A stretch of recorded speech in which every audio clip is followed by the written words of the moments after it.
Hola a todos, ¿cómo están? Hoy le traemos estos relatos muy aterradores.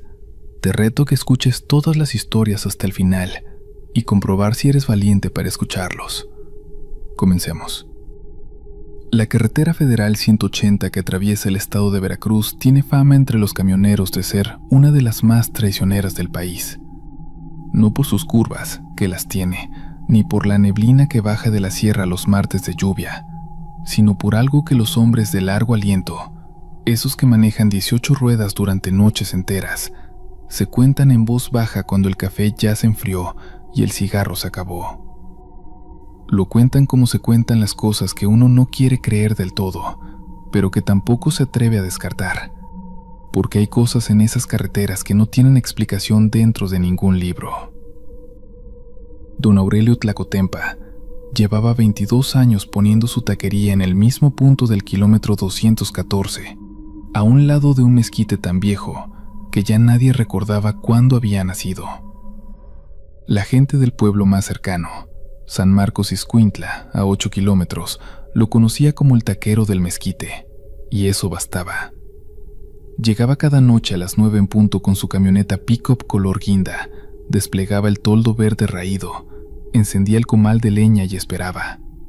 Los primeros clientes llegaban alrededor de las 10, camioneros que bajaban cargados de caña desde el norte, parejas que volvían de alguna ciudad con compras, de vez en cuando algún policía federal que agradecía un taco de canasta y un refresco sin preguntas. Don Aurelio los atendía a todos con la misma parsimonia de hombre, que ha hecho la misma cosa durante 2 décadas y ha encontrado en esa repetición una especie de paz. 3 tacos de carnitas para el gordo de la Kenworth, 2 de longaniza para la señora que traía al niño dormido en el asiento, 1 de cabeza, bien picoso, para el muchacho que no hablaba pero dejaba buena propina. Fue su sobrino, Ernesto, quien comenzó a ayudarlo en el puesto durante el verano de 2018, cuando acabó la preparatoria y antes de que comenzara el trámite para entrar a la universidad en Jalapa.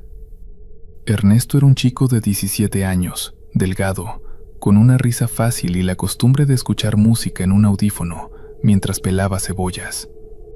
Su tío lo había recibido sin mucho protocolo. Le enseñó a templar el comal, a reconocer cuándo la carne pedía más fuego y cuándo pedía menos, y sobre todo, le enseñó la regla más importante de la taquería de carretera, la que el muchacho tardó en entender, pero que después no olvidaría jamás.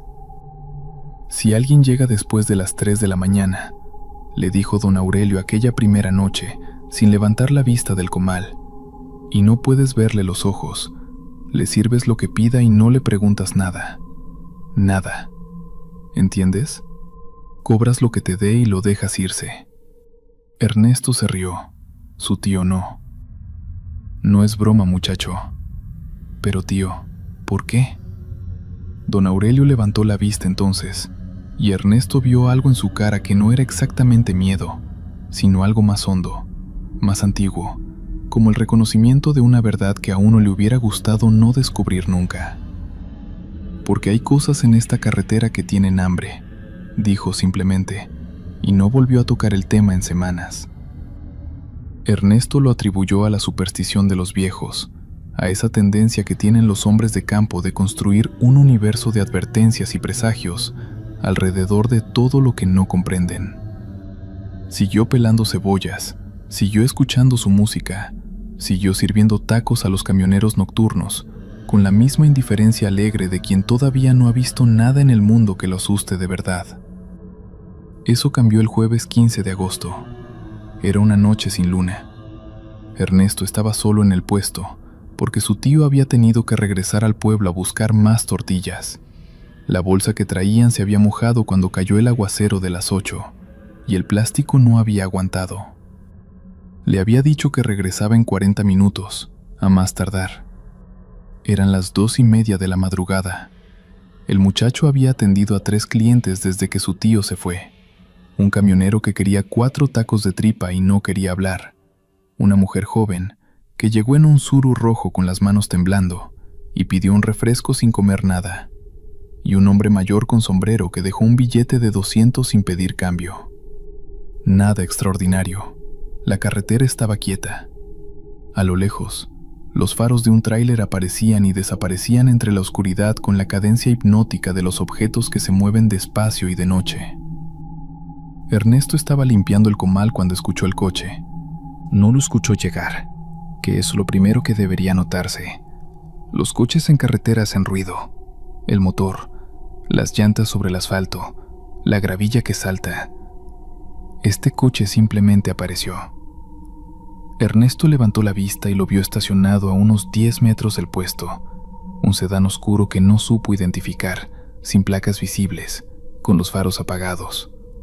No había escuchado ningún motor detenerse, no había escuchado las puertas, pero había un hombre parado frente al comal. Ernesto no lo había visto caminar. Un instante no estaba, y al siguiente estaba, con la misma naturalidad con que aparece una sombra cuando alguien mueve una lámpara.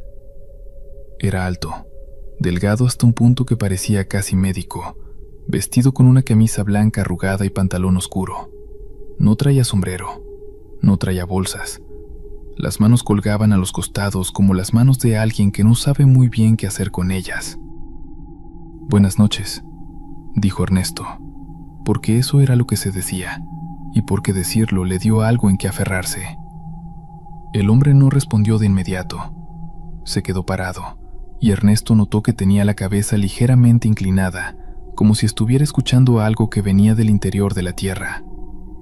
Luego, sin levantar la cabeza, habló. «¿Qué hay?»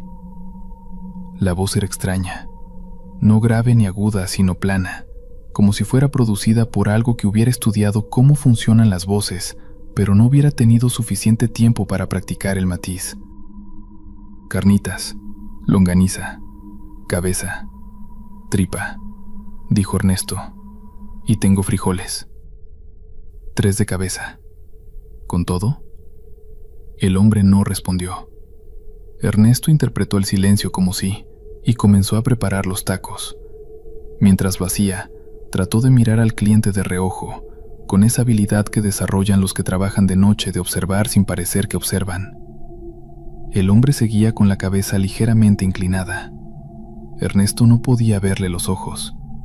El pelo oscuro y lacio le caía sobre la frente de una manera que parecía calculada para eso, para cubrir exactamente lo que cubría. Recordó la advertencia de su tío. Le puso los 3 tacos en un plato de plástico azul, los colocó sobre el mostrador improvisado de madera. El hombre extendió la mano para tomar el plato, y Ernesto vio la mano de cerca por primera vez. Era pálida de una manera que iba más allá del tono de piel, como si la palidez fuera estructural, como si debajo de esa piel no hubiera sangre sino algo de otro color. Los dedos eran largos. Las uñas, aunque no descuidadas, tenían algo raro en la forma, algo que Ernesto no supo nombrar en el momento, pero que después, cuando lo recordó, describió como que estaban orientadas hacia adentro, hacia la palma, apenas imperceptiblemente, como las garras de un animal que hubiera aprendido a doblarlas para pasar desapercibido.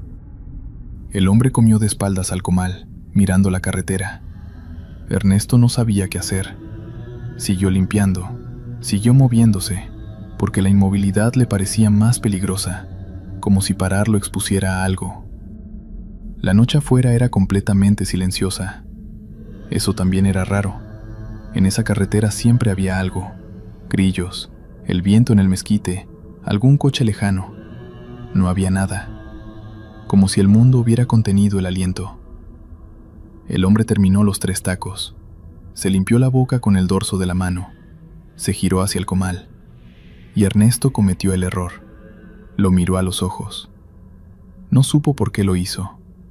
Quizás porque el silencio se había vuelto insoportable y buscaba algo humano en esa cara.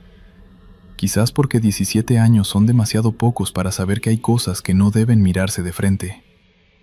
El hombre tenía los ojos abiertos, mirando directamente hacia él, y Ernesto tardó un segundo entero en procesar lo que estaba viendo. Ese segundo en que el cerebro recibe información que no tiene categoría donde guardar. Los ojos eran blancos. No blancos como los de un ciego, no blancos de enfermedad. Blancos como papel, como leche, como el interior de un hueso. Sin iris, sin pupila, sin nada que indicara que esos ojos alguna vez habían servido para ver en el sentido en que los ojos sirven para ver. Y sin embargo, Ernesto tuvo la certeza absoluta, aterradora, de que el hombre lo estaba mirando, que lo veía con una claridad que ningún ojo normal sería capaz de tener. El hombre sonrió.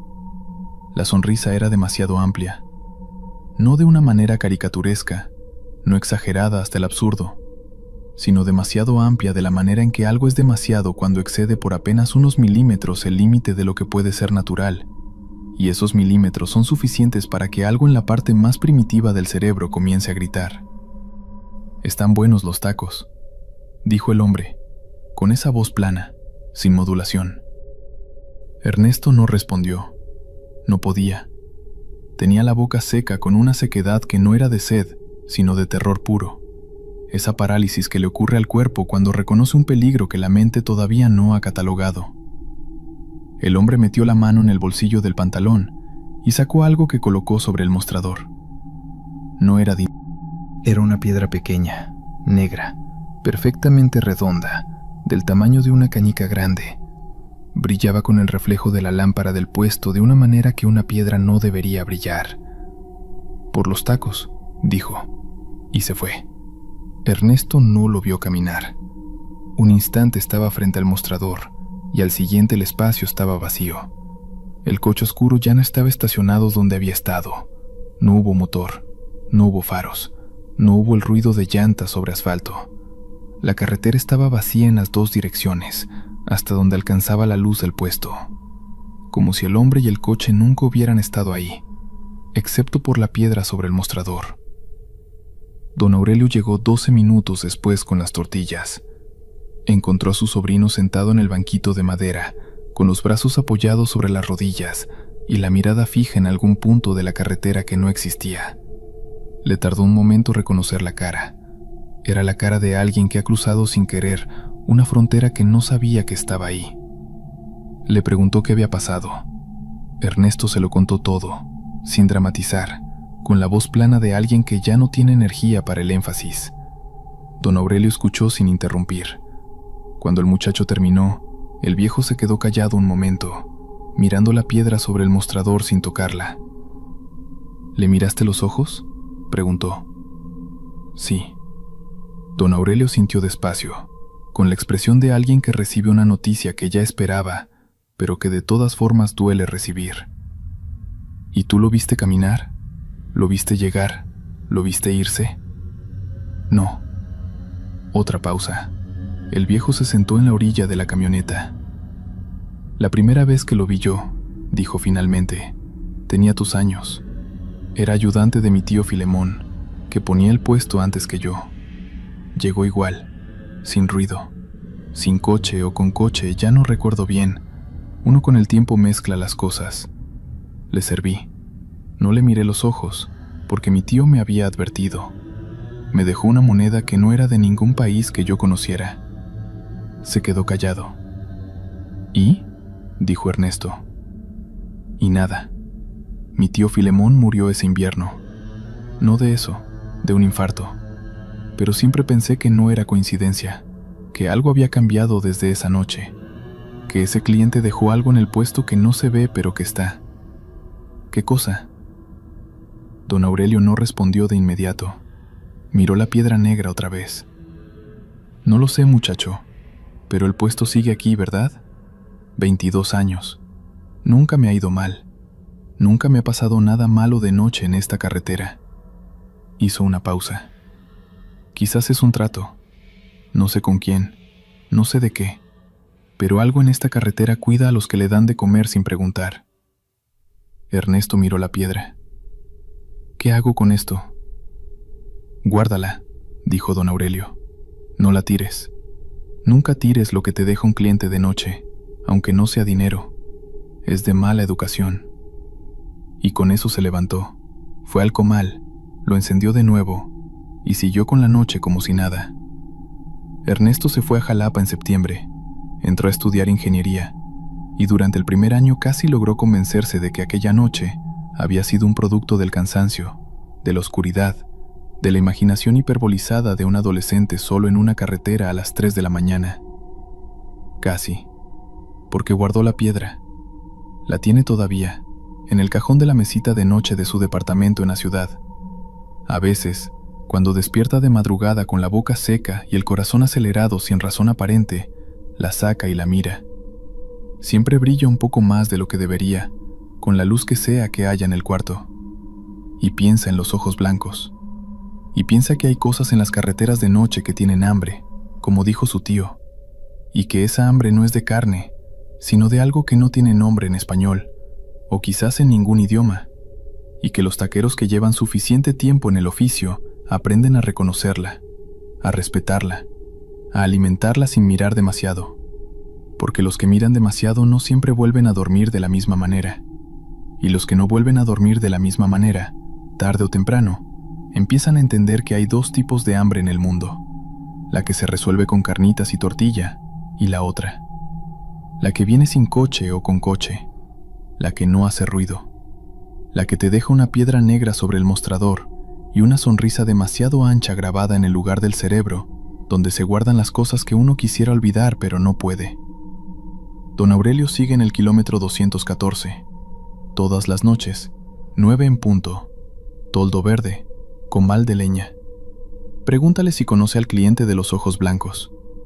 Te dirá que no sabe de qué hablas, pero verás que no te mira cuando lo dice.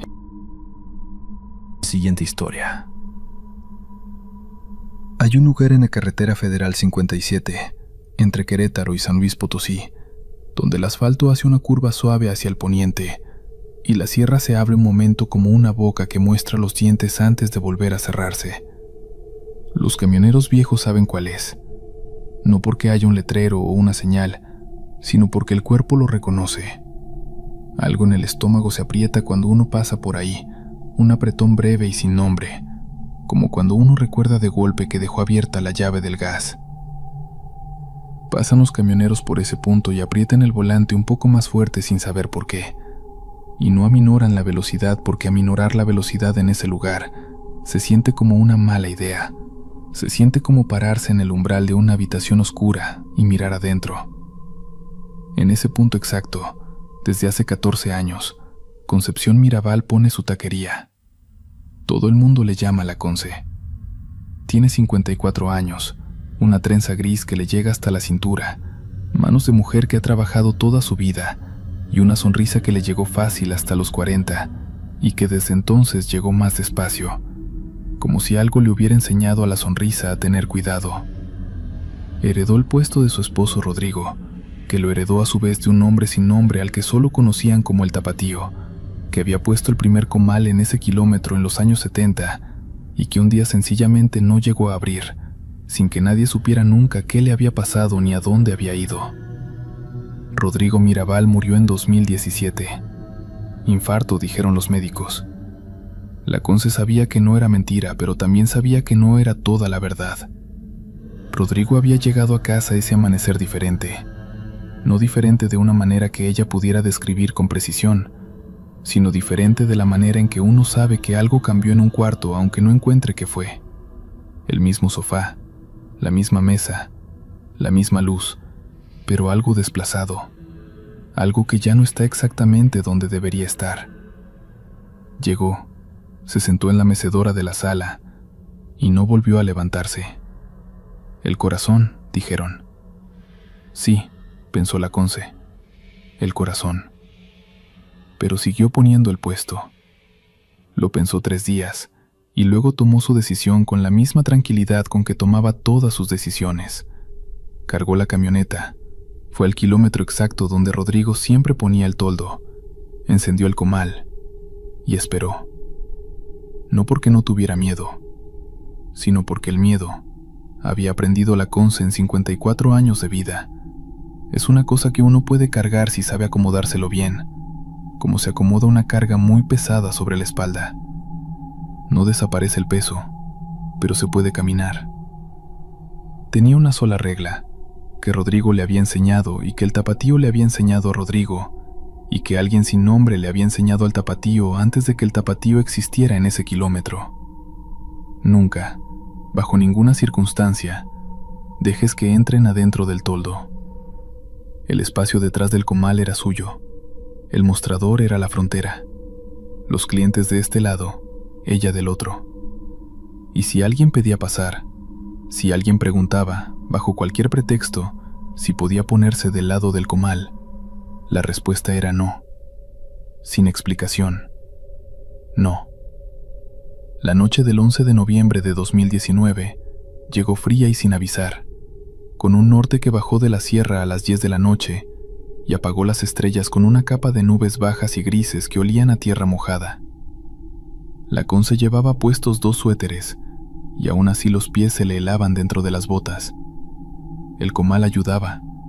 Ese calor de brasas vivas que irradia hacia los lados y calienta el aire del pequeño espacio detrás del mostrador como una estufa de campamento. Los clientes habían sido pocos esa noche, menos que de costumbre. Un camionero gordo con cara de no haber dormido en 2 días. Una familia que venía de un velorio. Los niños dormidos en el asiento trasero. La madre con los ojos hinchados que no preguntó el precio y no recogió el cambio.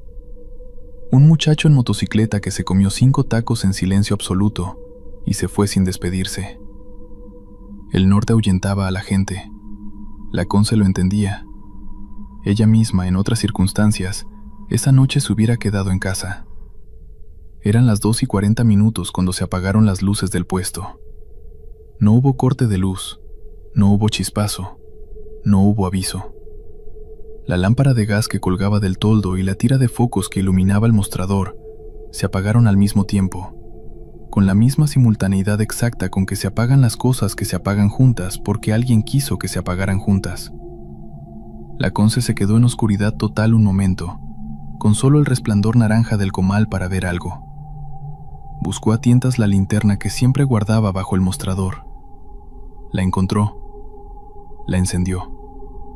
Y vio que había alguien al otro lado del mostrador. No supo de dónde había llegado. El camino de acceso al puesto era de grava y cualquier coche o persona que se acercara desde la carretera hacía ruido, un crujido claro y reconocible. No había escuchado nada, pero ahí estaba, una mujer, o algo con forma de mujer. Alta, muy alta, de una altura que la Conce calculó en casi 2 metros, pero que quizás era más, difícil saberlo en la oscuridad con solo la linterna y el comal. Vestida de negro de una manera que al principio la Conce pensó que era un vestido largo, pero que luego, cuando la linterna le cayó de lleno encima, resultó ser algo más parecido a harapos, a tiras de tela oscura que colgaban de los hombros y los brazos y se movían aunque no había viento, con un movimiento suave y ondulante completamente ajeno al norte que soplaba afuera. El pelo era negro y muy largo, tan largo que tocaba el suelo, y estaba cubierto de algo que no era agua, algo más espeso que el agua, algo que brillaba a la luz de la linterna con un brillo que no correspondía a ningún líquido que la Conce hubiera visto antes. La cara estaba inclinada hacia abajo. «Buenas noches», dijo la Conce. Lo dijo porque era lo que se decía, porque decirlo era una manera de establecer que había reglas, que existía un protocolo, que el intercambio entre ella y lo que tuviera enfrente podía transcurrir dentro de esas reglas y ese protocolo si ambas partes lo decidían así. Lo dijo con una voz que no temblaba, y de eso estuvo orgullosa después, cuando lo recordó. No temblaba la voz. La figura no respondió de inmediato. Se quedó parada, con la cara inclinada hacia el mostrador, y la Conce vio que las manos que descansaban sobre la madera del mostrador, no eran completamente manos.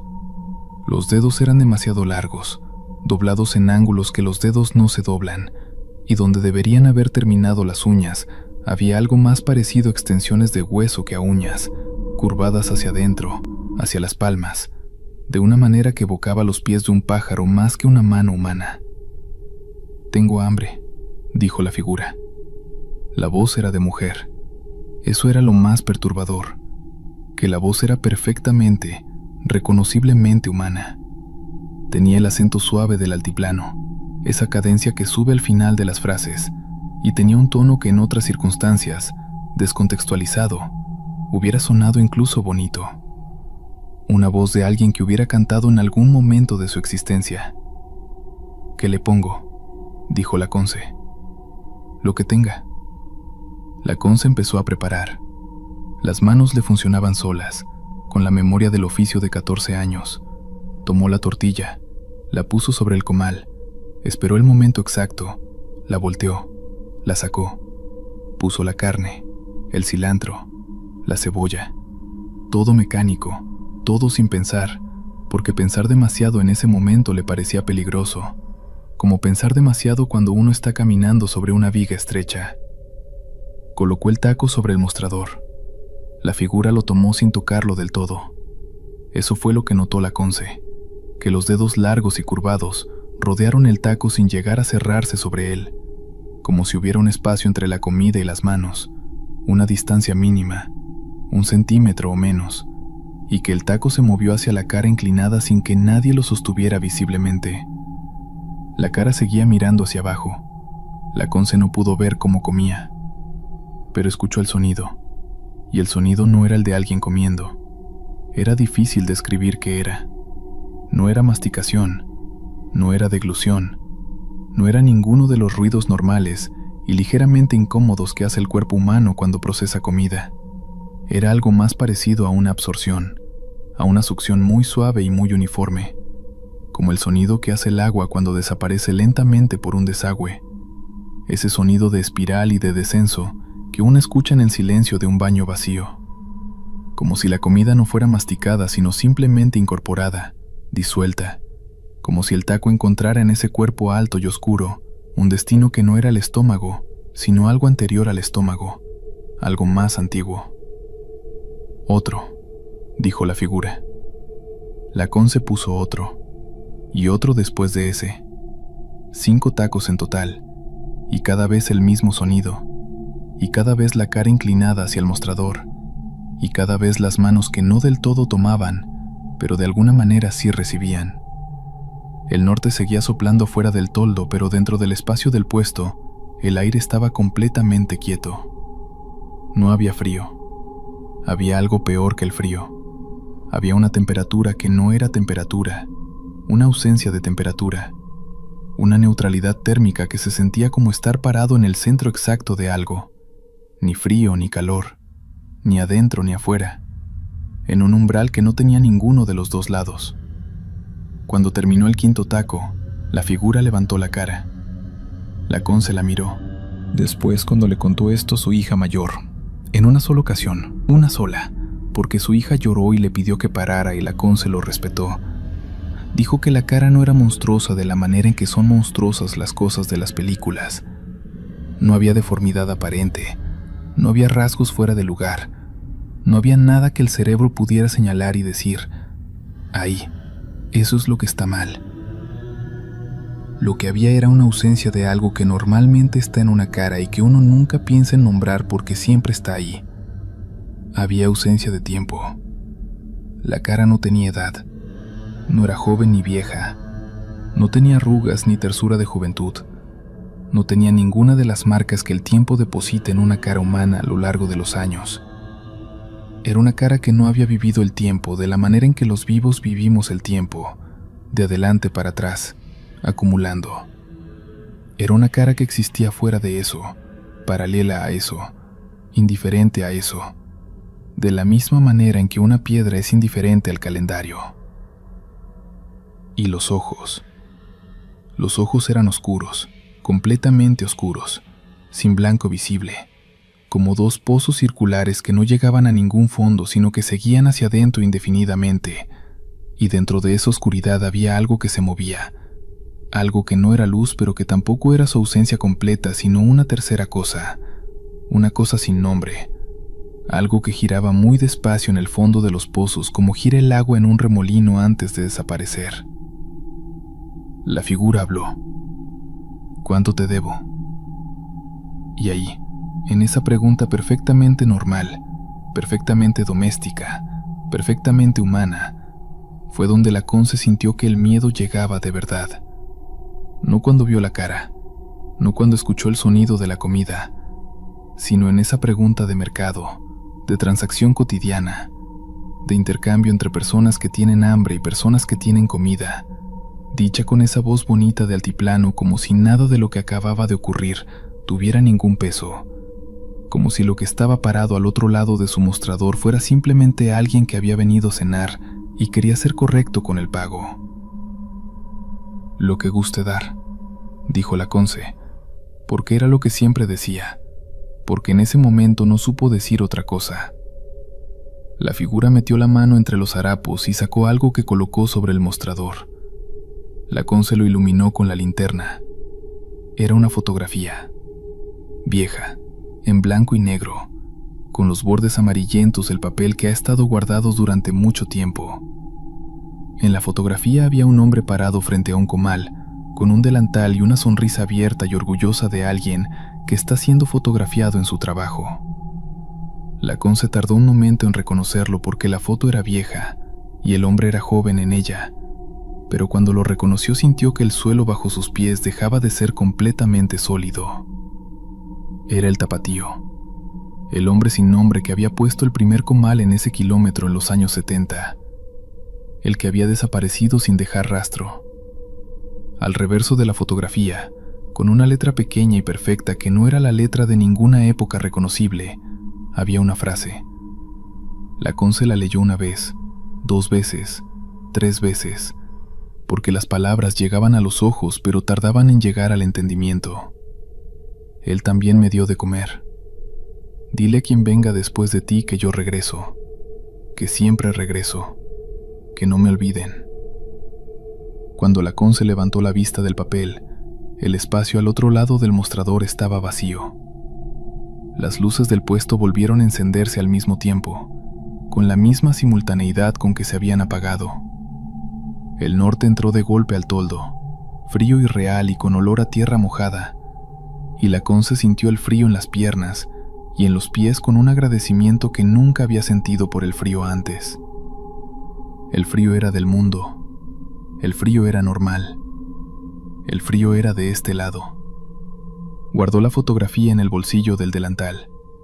No llamó a nadie esa noche. No cerró el puesto antes de tiempo. Esperó hasta las 4 de la mañana, que era cuando siempre cerraba. Recogió sus cosas con la calma metódica de cada noche, cargó la camioneta y manejó de regreso al pueblo por la carretera oscura. Al día siguiente buscó a una mujer del pueblo, una señora de 80 años que había conocido al tapatío en los años 70, que lo recordaba como un hombre callado y trabajador y sin familia conocida. Le mostró la fotografía. La señora la reconoció de inmediato. Sí, era él, más joven, pero era él. ¿Dónde la había encontrado? La conse le dijo que la había encontrado entre las cosas de Rodrigo. No le dijo lo demás, pero esa noche, antes de dormir, sacó la fotografía y la miró otra vez. Pensó en el tapatío desaparecido. Pensó en Rodrigo llegando a casa al amanecer con algo diferente en él. Pensó en la figura alta y oscura con los ojos como pozos sin fondo y la voz de alguien que había cantado en algún momento de su existencia. Pensó en la frase al reverso, que no me olviden. Y entendió, con esa claridad fría y sin retorno con que uno entiende las cosas que preferiría no entender, que lo que esperaba en el kilómetro de la carretera federal 57 no era un monstruo en el sentido que esa palabra tiene en las historias de terror. No era algo que quisiera hacerle daño. Era algo mucho más complicado y mucho más antiguo que eso. Era algo que tenía hambre, sí, pero una hambre de dimensiones que excedían la carne y la tortilla. Una hambre de continuidad.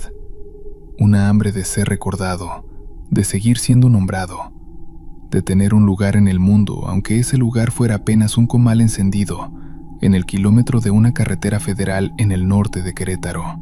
Apenas eso. Apenas alguien que no preguntara y sirviera, y aceptara el pago raro sin tirarlo. Una hambre de no desaparecer del todo. La conse puso la fotografía en un portarretratos pequeño de madera y lo colocó en el estante sobre el comal, entre la salsa verde y el bote de cilantro. Nadie le ha preguntado quién es el hombre de la foto. O quizás alguien sí ha preguntado y ella no lo recuerda. Porque hay cosas a las que uno deja de poner atención cuando ya sabe cuáles son las que importan. Sigue poniendo el puesto. Todas las noches, kilómetro exacto, toldo, comal, espera. Le pregunté una vez, cuando me contó todo esto, si no tenía miedo de que volviera. Me miró con esa sonrisa que llega despacio, la sonrisa cuidadosa. No vuelve seguido, dijo, pero cuando vuelve hay que tener algo caliente en el comal. Es lo correcto. Uno no deja a nadie con hambre, venga de donde venga. Hizo una pausa. Además, dijo, mientras venga a comer, viene en paz. Lo que me preocuparía es el día que llegue y no quiera comer. Después de eso se quedó callada y yo no pregunté más. Hay preguntas que uno hace y hay preguntas que uno aprende a no hacer. Y aprender a distinguirlas es quizás lo más importante que uno puede aprender en una carretera de noche. La Federal 57 sigue ahí. La curva hacia el poniente sigue ahí. El apretón en el estómago cuando uno pasa por ese kilómetro sigue ahí también. Ese apretón sin nombre que los camioneros viejos conocen y del que no hablan. Y el comal de la Conce sigue encendido. Por si acaso. Por si alguien llega con hambre, desde donde sea que vengan las cosas que llegan sin ruido a las 3 de la mañana, cuando el norte apaga las luces y el toldo se queda quieto y los pozos de los ojos giran despacio, despacio, como gira el agua antes de irse. Historia 3. Beto Salazar abrió su taquería de carretera con aplicación de delivery el 1 de marzo de 2022, que fue cuando su cuñado le instaló el sistema en el teléfono y le explicó, con la paciencia de quien explica algo a alguien que no quiere entender, que así era como funcionaba el negocio ahora, que si no estabas en la aplicación no existías, que el muchacho de reparto llegaba en bicicleta y se llevaba los pedidos, y así Beto podía vender también a las colonias del otro lado de la autopista, sin moverse del puesto. Beto tenía 51 años, un bigote poblado de los que ya no se usan, y una desconfianza hacia la tecnología que era menos ignorancia que principio. Pero el negocio había bajado desde que abrieron el Oxxo a 2 kilómetros, y el cuñado tenía razón aunque Beto odiara admitirlo, de modo que aceptó el sistema y aprendió a usarlo, y al tercer día ya recibía pedidos por la pantalla y los preparaba, y se los entregaba al muchacho del delivery que llegaba en su bicicleta verde con la mochila térmica a la espalda. El puesto estaba sobre la carretera Federal 85, a la salida de Ciudad Mante, Tamaulipas, un tramo recto y sin gracia entre dos ciudades medianas, donde la oscuridad de noche era total, salvo por los faros de los tráileres que pasaban cada 20 minutos, con su ruido de mundo en movimiento. Beto llevaba 11 años en ese punto exacto. Había visto pasar gobiernos y sequías, y la construcción del puente nuevo y el cierre de la gasolinera de enfrente, y 3 accidentes graves en la curva que estaba a 400 metros hacia el norte. Y a todos esos cambios los había sobrevivido con su comal, y sus carnitas, y su salsa de chile de árbol que la gente del rumbo conocía y buscaba. El primer pedido raro llegó un martes, las 11:40 de la noche.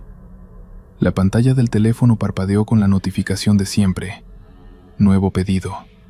Cliente. Usuario 7734. Beto lo abrió. 3 tacos de cabeza, sin cebolla, salsa verde aparte. Dirección de entrega. Carretera Federal 85, kilómetro 189. Beto miró la dirección. El kilómetro 189 estaba a menos de 1 kilómetro de donde él estaba parado. No era una colonia, no era una casa, no era ninguna dirección reconocible. Era un punto en la carretera.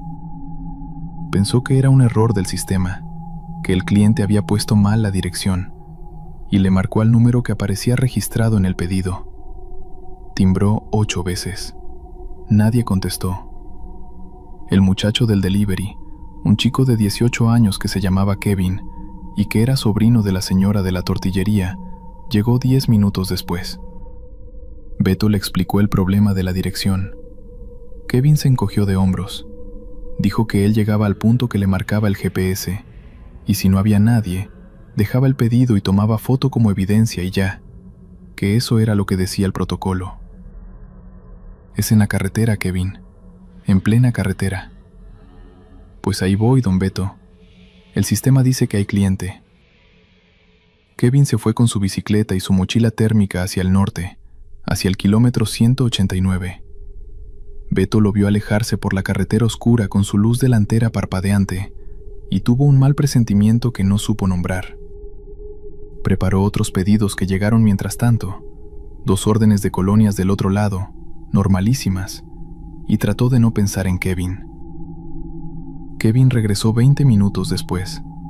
Llegó pedaleando más rápido de lo normal.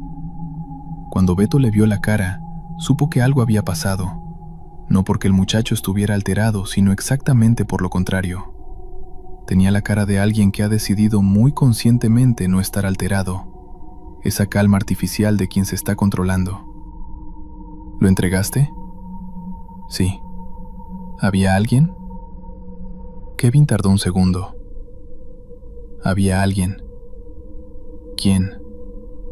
Una señora, parada en la orilla de la carretera, con una bolsa de mandado, como esperando el camión, pero a las 12 de la noche en la Federal 85. ¿Y te pagó? Traía el pago en la aplicación, ya estaba hecho.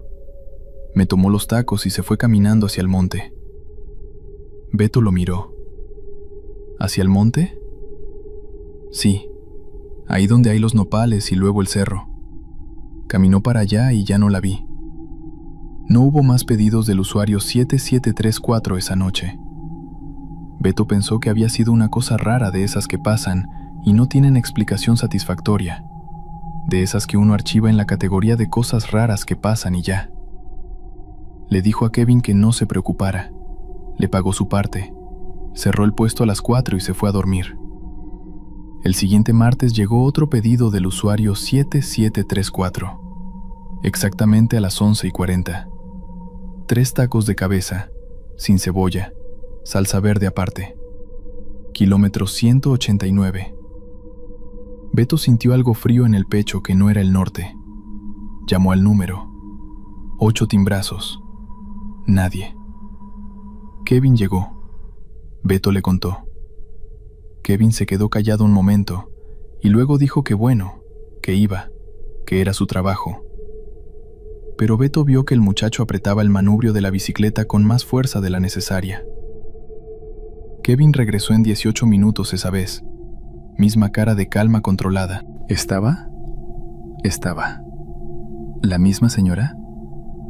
Kevin asintió despacio. Igualita. Misma ropa, misma bolsa de mandado, parada en el mismo punto exacto de la orilla. ¿Te dijo algo? Pausa. Me dijo gracias, pero... Kevin se detuvo. ¿Pero qué? Pero la voz no salía de donde tenía que salir. El muchacho lo miró. Usted sabe cuando alguien habla y uno sin ver sabe de dónde viene la voz, de la boca, de la altura de la boca.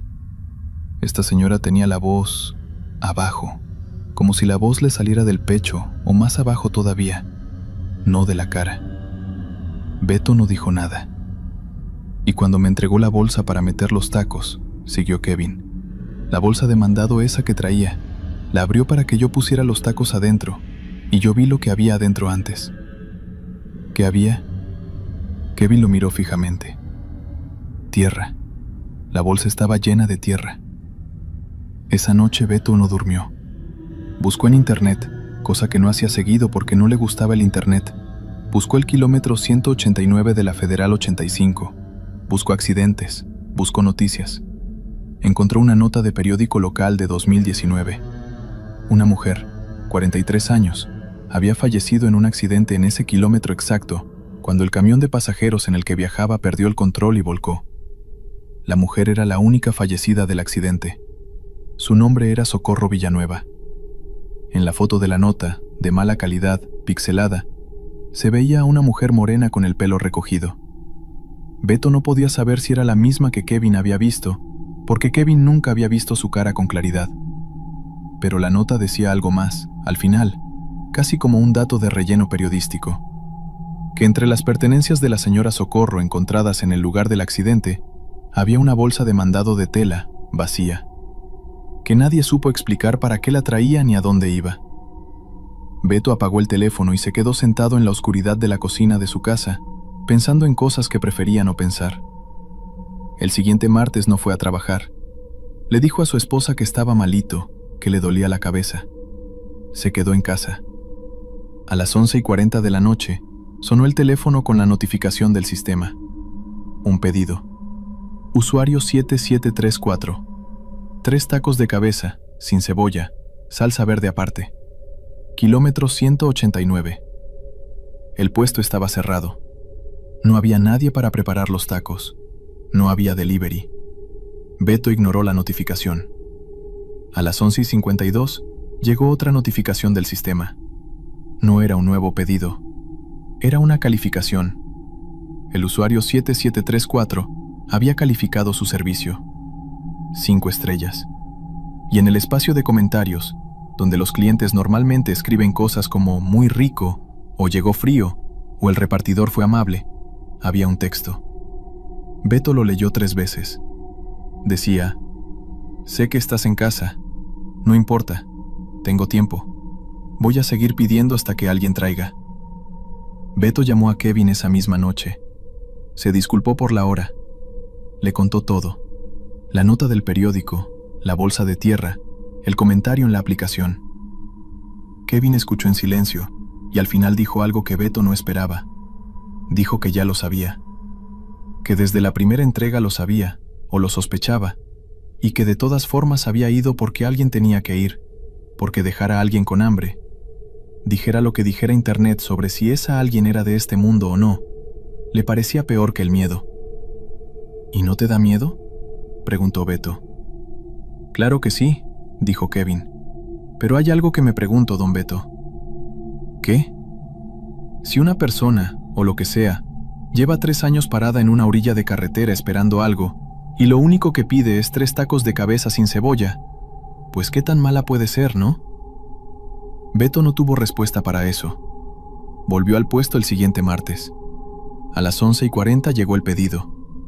Kevin llegó 10 minutos después, tomó la mochila térmica, metió los 3 tacos envueltos en papel aluminio y se fue pedaleando hacia el norte con su luz parpadeante. Beto lo esperó. Kevin regresó en 16 minutos. ¿Estaba? Estaba. ¿Todo bien? Kevin se quitó el casco. Tenía una expresión que Beto no le había visto antes. No exactamente miedo, no exactamente alivio, sino algo intermedio. Algo de quien acaba de hacer algo que le costó trabajo, pero que siente que era lo correcto. Esta vez me dijo algo más. ¿Qué dijo? Dijo que le dijera al cocinero que están muy buenos, que no cambie la receta. Pausa. Y dijo que ya casi. ¿Ya casi qué? Kevin se encogió de hombros. No sé, eso dijo. Ya casi. No llegó ningún pedido el siguiente martes, ni el que siguió. Beto esperó durante 4 semanas consecutivas con el teléfono sobre el mostrador y el comal caliente, y Kevin listo con la bicicleta, y el usuario 7734 no volvió a pedir. La cuenta desapareció de la aplicación sin explicación técnica aparente. El soporte de la plataforma, cuando Beto preguntó, dijo que no encontraban ningún registro de ese usuario en su sistema, que posiblemente era un error de base de datos. Beto les dio las gracias y colgó. Esa noche manejó solo hasta el kilómetro 189. Estacionó la camioneta en la orilla, dejó el motor prendido y los faros encendidos. Bajó. Se paró en el punto exacto donde Kevin había dicho que siempre encontraba a la señora. Asfalto roto, pasto ralo, un nopal torcido y más allá el cerro oscuro. No había nadie.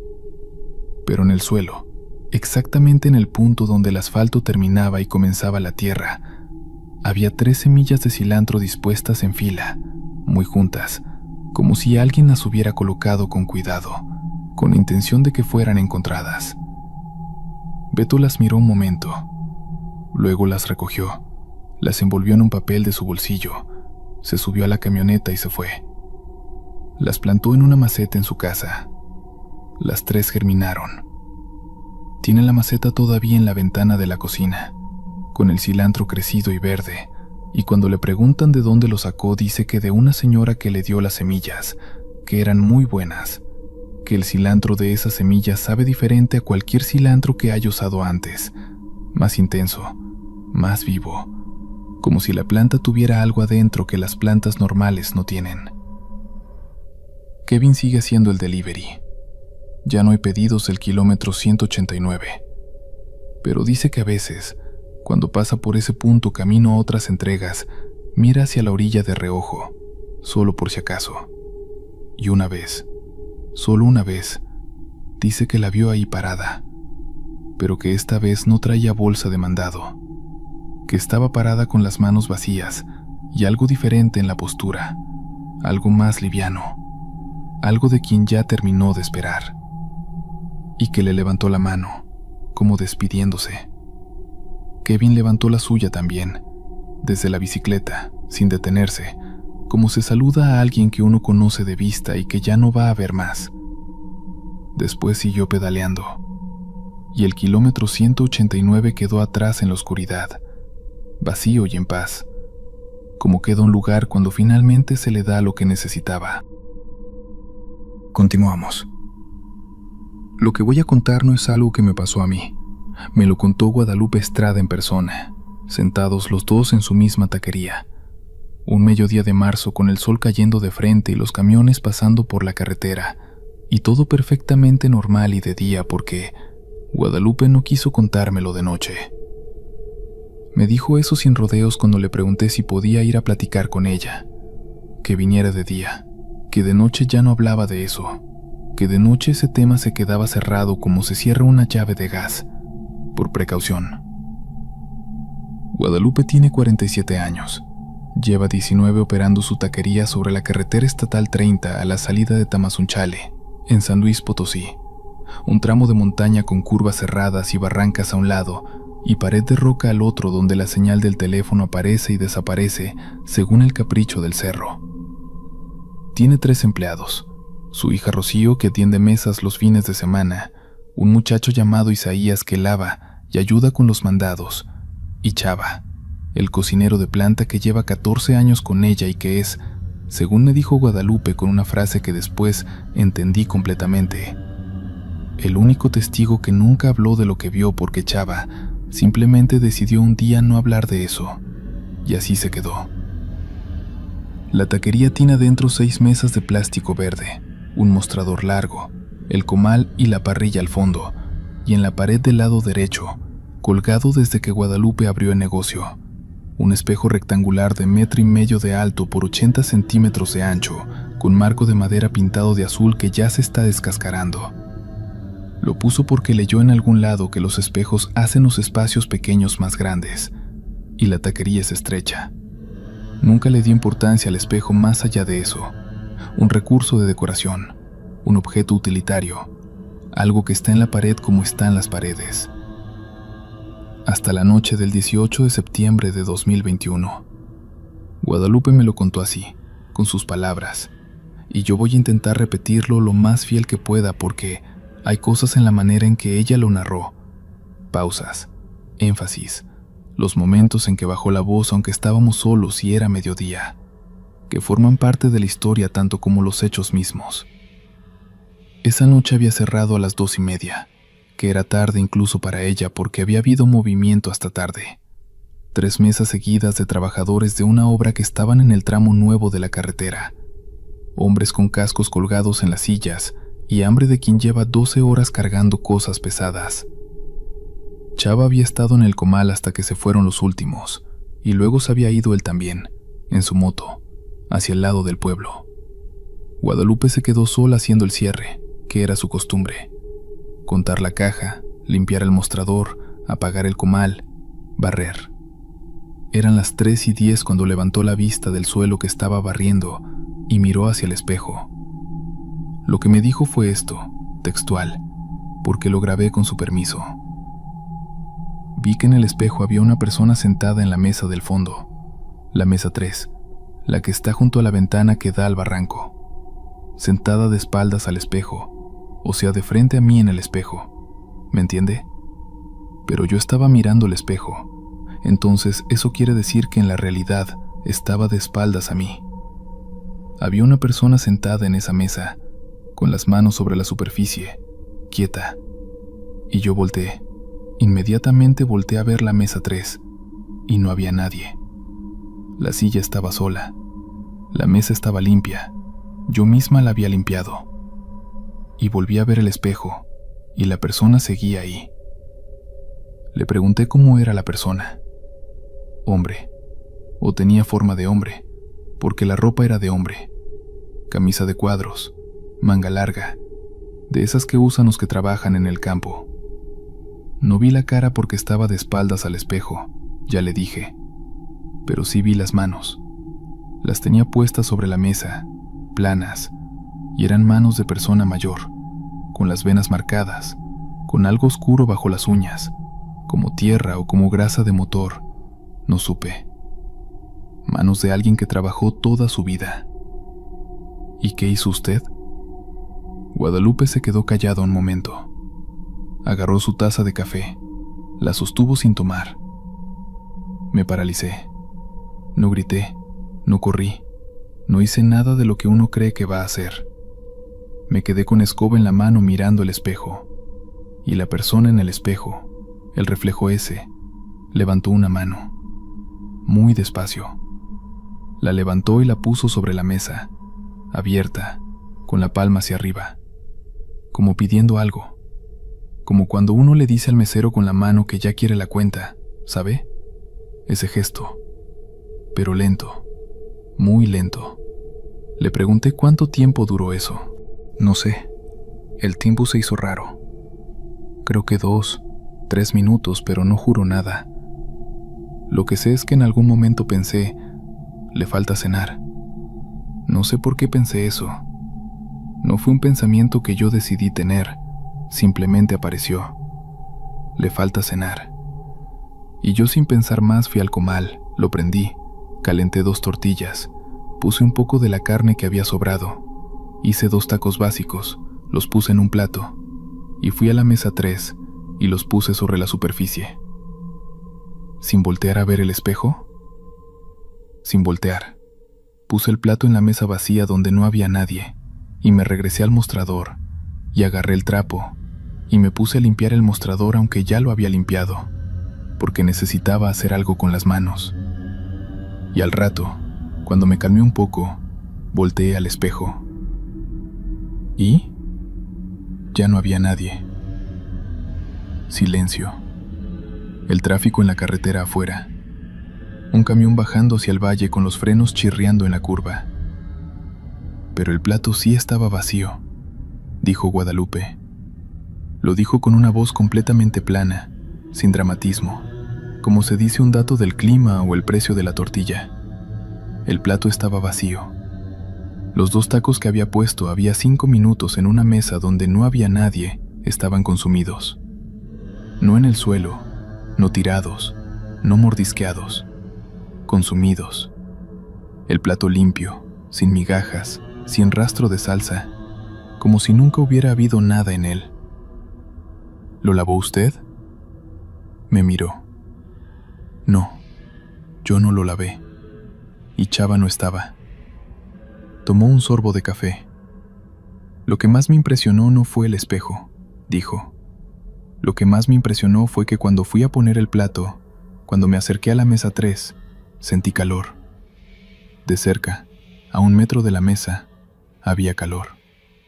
Como cuando uno se acerca a alguien que lleva rato sentado en un lugar y el cuerpo de esa persona calentó el espacio. Calor de cuerpo humano.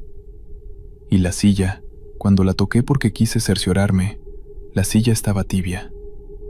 Fui a hablar con Chava. Guadalupe me advirtió que probablemente no me iba a decir nada, que así era él desde esa época, que había algo que le había cambiado el semblante para siempre, y que ella siempre sospechó que él también había visto algo, aunque nunca en qué momento, y nunca qué exactamente. Chava es un hombre de unos 55 años, macizo, con bigota y las manos exactamente como las describió Guadalupe en el espejo. Venas marcadas, historia de trabajo encima. Lo encontré en la cocina preparando para el mediodía. Me recibió sin problema, sin hostilidad, con esa neutralidad de la gente que ha decidido no gastar energía en cosas que no puede controlar. Le pregunté si sabía de qué quería hablar. Dijo que sí. Le pregunté si me podía contar lo que él había visto. Siguió cortando cebolla durante 10 segundos exactos sin decir nada. Luego dijo, lo mismo que ella, pero yo lo vi varias veces. El corazón se me fue a la garganta. ¿Cuántas? 4. Siempre de noche, siempre en el espejo, siempre la misma persona en la misma mesa, siempre con las manos sobre la mesa. ¿Y usted qué hacía? Lo mismo. Le ponía de cenar, 2 tacos, los que hubiera, y se comía.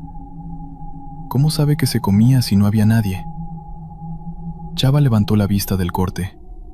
Me miró con la expresión de alguien que lleva tiempo esperando una pregunta estúpida y la recibe finalmente con resignación. Porque el plato quedaba vacío y el espacio olía a comida consumida. Usted sabe ese olor, ¿verdad?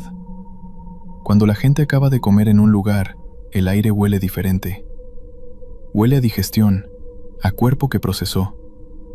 Ese olor había, y yo sé a quién le estaba dando de cenar. Me quedé quieto. ¿A quién? Chava volvió a la cebolla. El señor que tenía este puesto antes que la señora Lupita, don Abundio Méndez, murió aquí adentro, en el 2006, de un derrame. Se le fue la cabeza mientras estaba cerrando, solo, de noche, y cuando lo encontraron a la mañana siguiente estaba sentado en la mesa 3 con las manos sobre la superficie. Así lo encontraron, sentado, las manos así. Extendió las suyas sobre el filo del corte, planas, como lo había descrito Guadalupe. Hubo un silencio largo. Yo lo conocí, siguió Chava. Trabajé con él 2 años antes de que muriera. Era buena gente. Le gustaba cenar cuando cerraba, antes de irse a su casa. Siempre en la misma mesa. Decía que desde ahí se veía el cerro, y que el cerro de noche lo tranquilizaba. ¿Y usted cree que...? No creo nada, dijo Chava. Y lo dijo con una finura que no esperaba de él, con la precisión de alguien que ha pensado mucho en cómo decir algo. Solo sé que cuando le puse de cenar, se comió, y que ya no volvió a aparecer en el espejo después de la última vez que le puse. Como si hubiera llegado a donde tenía que llegar, o como si se hubiera hartado del menú, quién sabe. Lo dijo sin sonreír exactamente, pero con algo en la voz que en otras circunstancias podría haber sido una sonrisa. Me fui esa tarde a las 5. Antes de irme le pregunté a Guadalupe si el espejo seguía ahí. Sí, dijo. ¿No pensó en quitarlo?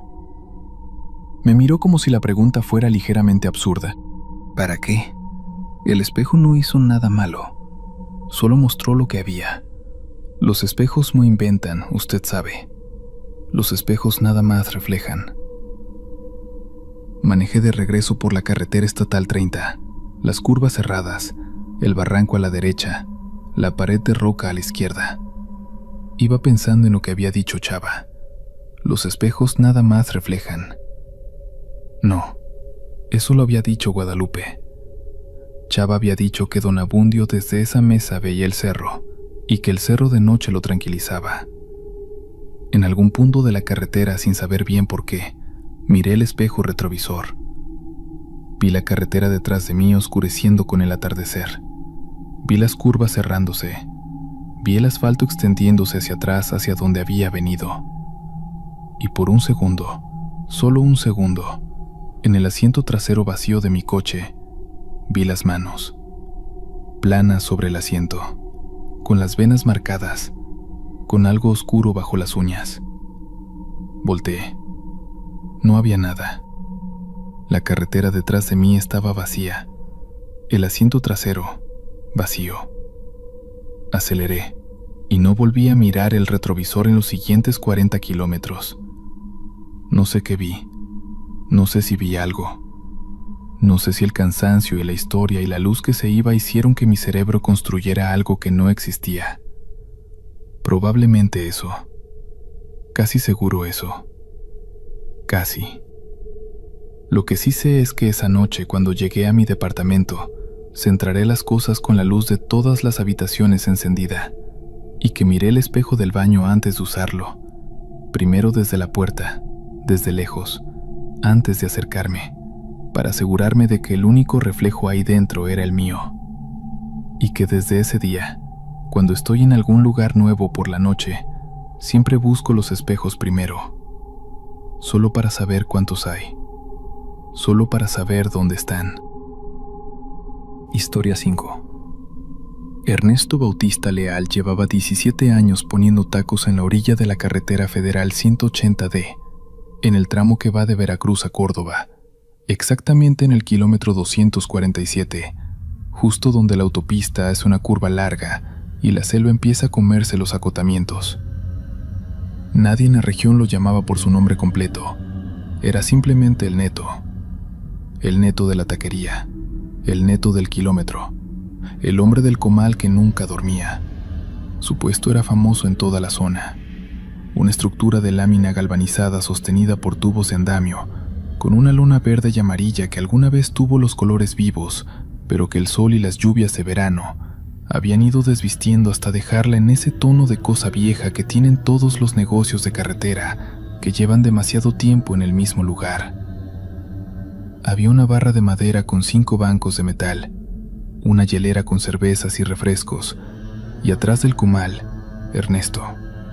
Siempre Ernesto, con su mandil de mezclilla con manchas de salsa verde que no salían con nada, y su gorra de los tiburones rojos que nunca se quitaba ni para dormir, según decía su esposa Rosario, que vivía con sus hijos en Amatlán de los Reyes, y que llegaba los miércoles en la tarde a llevarle comida de verdad y a regañarlo porque no se cuidaba. Atendía de las 6 de la tarde a las 4 de la mañana, a veces hasta las 5 si el flujo de tráileres era bueno. Conocía a todos sus clientes por nombre o por apodo. Al Caballo, un trailero de Puebla que paraba cada miércoles. A doña Elvira, que vendía chicharrón en Fortín y siempre pedía 3 de pastor bien tatemados. A los estudiantes de la Veracruzana que bajaban del cerro los viernes. Era un hombre de carretera. Conocía ese tramo como conoce el ciego las paredes de su cuarto. Cada bache, cada árbol raro, cada mancha de aceite vieja sobre el asfalto. Lo que ocurrió en la madrugada del 14 al 15 de septiembre de 2019, Ernesto no lo ha contado completo más que 2 veces. Una al Ministerio Público y otra a su cuñado Felipe, después de 3 cervezas y un mezcal, en el velorio de un primo. A los periodistas les dijo que no recordaba nada. A su esposa le dijo que prefería no hablar. Pero Felipe sí habló.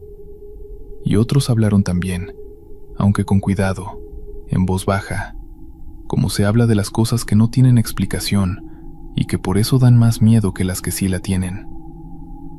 Esa noche había sido tranquila. Era víspera del Día de Independencia y mucha gente había salido de las ciudades desde el día anterior, así que el flujo de camiones era menor al habitual. Ernesto había atendido a unos 7 u 8 clientes entre las 8 y las 11 de la noche. Un par de traileros, una familia que venía de Jalapa con los niños dormidos en el asiento trasero, un joven solo en moto que pidió 2 de lengua y no dijo una sola palabra. Para las 12:30 ya no había nadie. La carretera estaba completamente vacía. Eso pasaba a veces, especialmente en tramos sin gasolinera cerca. Periodos de silencio absoluto, donde el único sonido era el chirrido del comal, el ventilador de techo que Ernesto tenía instalado en la lámina, y los grillos. A la 1:15, más o menos, llegó el primer cliente extraño de esa noche. Era un hombre de unos 50 años, bien vestido para ser alguien que llega solo a una taquería de carretera a la 1 de la mañana. Traía ropa oscura, pantalón de vestir, camisa de botones arremangada hasta los codos. No llegó en coche. Ernesto no lo vio bajarse de ningún vehículo, ni escuchó motor alguno. Simplemente apareció en el acotamiento, caminando desde la dirección de Veracruz, como si llevara un buen rato caminando por el lado de la carretera y hubiera decidido en ese momento acercarse al puesto. Eso ya era raro. Nadie camina por el kilómetro 247 de noche. No hay de dónde venir caminando. La siguiente población en esa dirección estaba a más de 12 kilómetros, y antes de llegar al puesto de Ernesto no había nada, solo selva, guardarraíles oxidados y ese olor particular a humedad y a tierra negra que tiene la carretera entre Veracruz y la sierra. El hombre se sentó en el banco del extremo izquierdo de la barra, el que siempre estaba un poco chueco porque le faltaba una tuerca en la pata trasera. Puso las manos sobre la barra. Ernesto lo saludó con el gesto de siempre, la barbilla hacia arriba, las cejas levantadas. ¿Qué va a querer? 3 de cabeza, dijo el hombre. Tenía voz normal, voz de persona. Eso Ernesto lo recuerda bien porque luego se preguntó si no había algo raro en esa voz, si no había algo en el tono que debió haberlo puesto en alerta, y siempre llega a la misma conclusión. No, la voz era completamente normal. Era la voz de alguien que lleva toda la vida pidiendo tacos. Ernesto empezó a calentar la cabeza en el comal. Le preguntó si quería salsa verde o roja. El hombre dijo verde. Le preguntó si quería cebollita. Dijo que sí. Y ahí fue cuando Ernesto, sin levantar la vista del comal, cayó en la cuenta de algo que lo hizo quedarse completamente inmóvil por un segundo, como cuando tocas algo caliente y el cuerpo tarda un instante en decidir si gritar o aguantar. No había escuchado pasos. Lo había visto aparecer caminando por el acotamiento, pero no había escuchado pasos, y la carretera estaba seca. Y el gravel del acotamiento era de esos que crujen con cualquier peso. Ernesto llevaba 17 años en ese lugar y conocía perfectamente el sonido del acotamiento bajo los zapatos de la gente.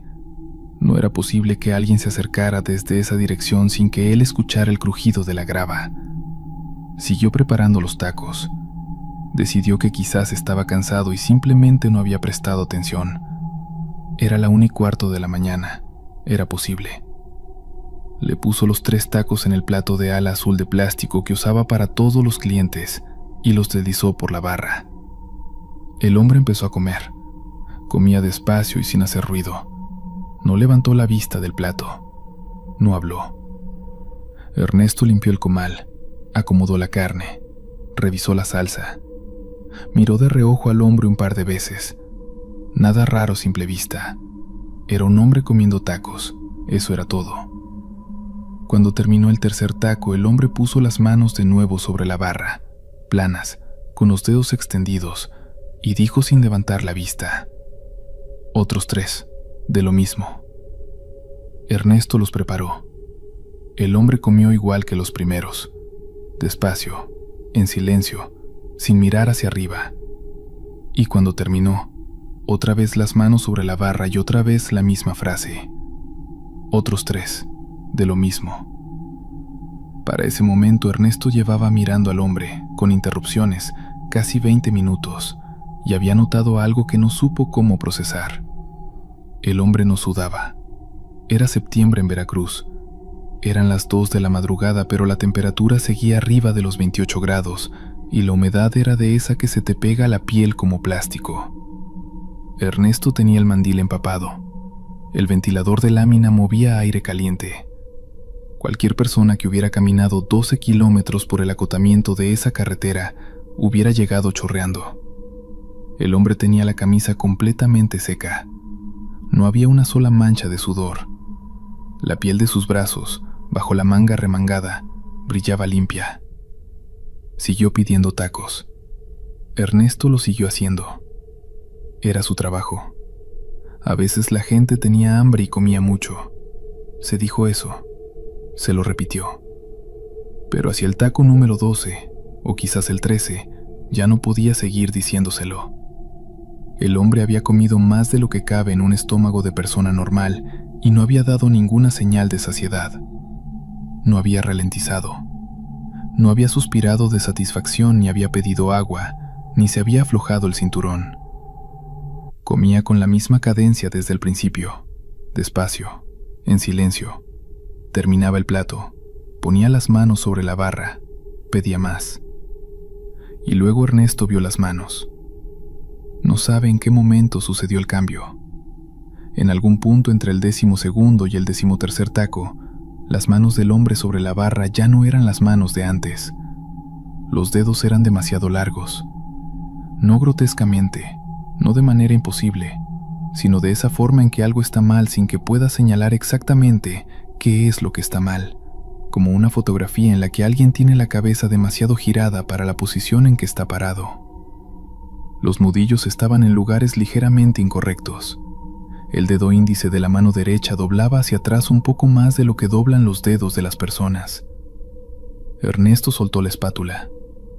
El sonido del metal golpeando el comal rompió el silencio, y el hombre levantó la vista por primera vez desde que había llegado. Ernesto Bautista Leal había visto muchas cosas en 17 años en esa carretera. Había visto accidentes. Había visto a gente en un estado que no quería recordar. Había visto cosas que se hacen de noche en la orilla de las carreteras y que no son para contarse. Pero no había visto nunca lo que vio en la cara de ese hombre cuando finalmente lo miró a los ojos. No era que la cara estuviera mal, es que era demasiado tranquila. No había en ella ninguna expresión. No era la cara de alguien que está enojado, ni triste, ni contento, ni hambriento, ni satisfecho. Era la cara de algo que ha aprendido a imitar caras, pero que en ese momento había olvidado cuál debía estar usando. ¿Hay cabeza?, preguntó. La misma voz normal, la misma voz de siempre. Ernesto dice que en ese momento su cuerpo tomó una decisión sin consultarlo. No pensó, no razonó. Simplemente se giró, tomó las llaves de la cajuela donde guardaba el dinero y la cartera, y caminó hacia el coche que tenía estacionado detrás del puesto, un Tsuru 2004 verde que arrancaba al segundo intento. No corrió. Eso también lo recuerda con claridad. No corrió. Caminó rápido pero sin correr, porque algo en él sabía que correr era lo peor que podía hacer. No escuchó que el hombre se levantara. No escuchó silla. No escuchó pasos. No escuchó nada. Arrancó el Tsuru y salió al acotamiento y metió primera, y aceleró sin mirar por el espejo retrovisor durante los primeros 2 kilómetros. Cuando finalmente miró, el acotamiento detrás de él estaba vacío. El puesto estaba encendido. Podía ver desde lejos el resplandor amarillo de su foco de 100 watts bajo la lámina, el comal aún encendido, los bancos de metal, la barra, y sentado en el banco del extremo izquierdo, el chueco, la silueta del hombre, quieta, sin moverse, con las manos planas sobre la barra. Ernesto no volvió esa noche. Llamó a su cuñado Felipe desde el coche, estacionado en la gasolinera de Amatlán, y no supo explicarle bien qué había pasado. Felipe fue al día siguiente a las 10 de la mañana, con su hermano Gustavo, a ver cómo estaba el puesto.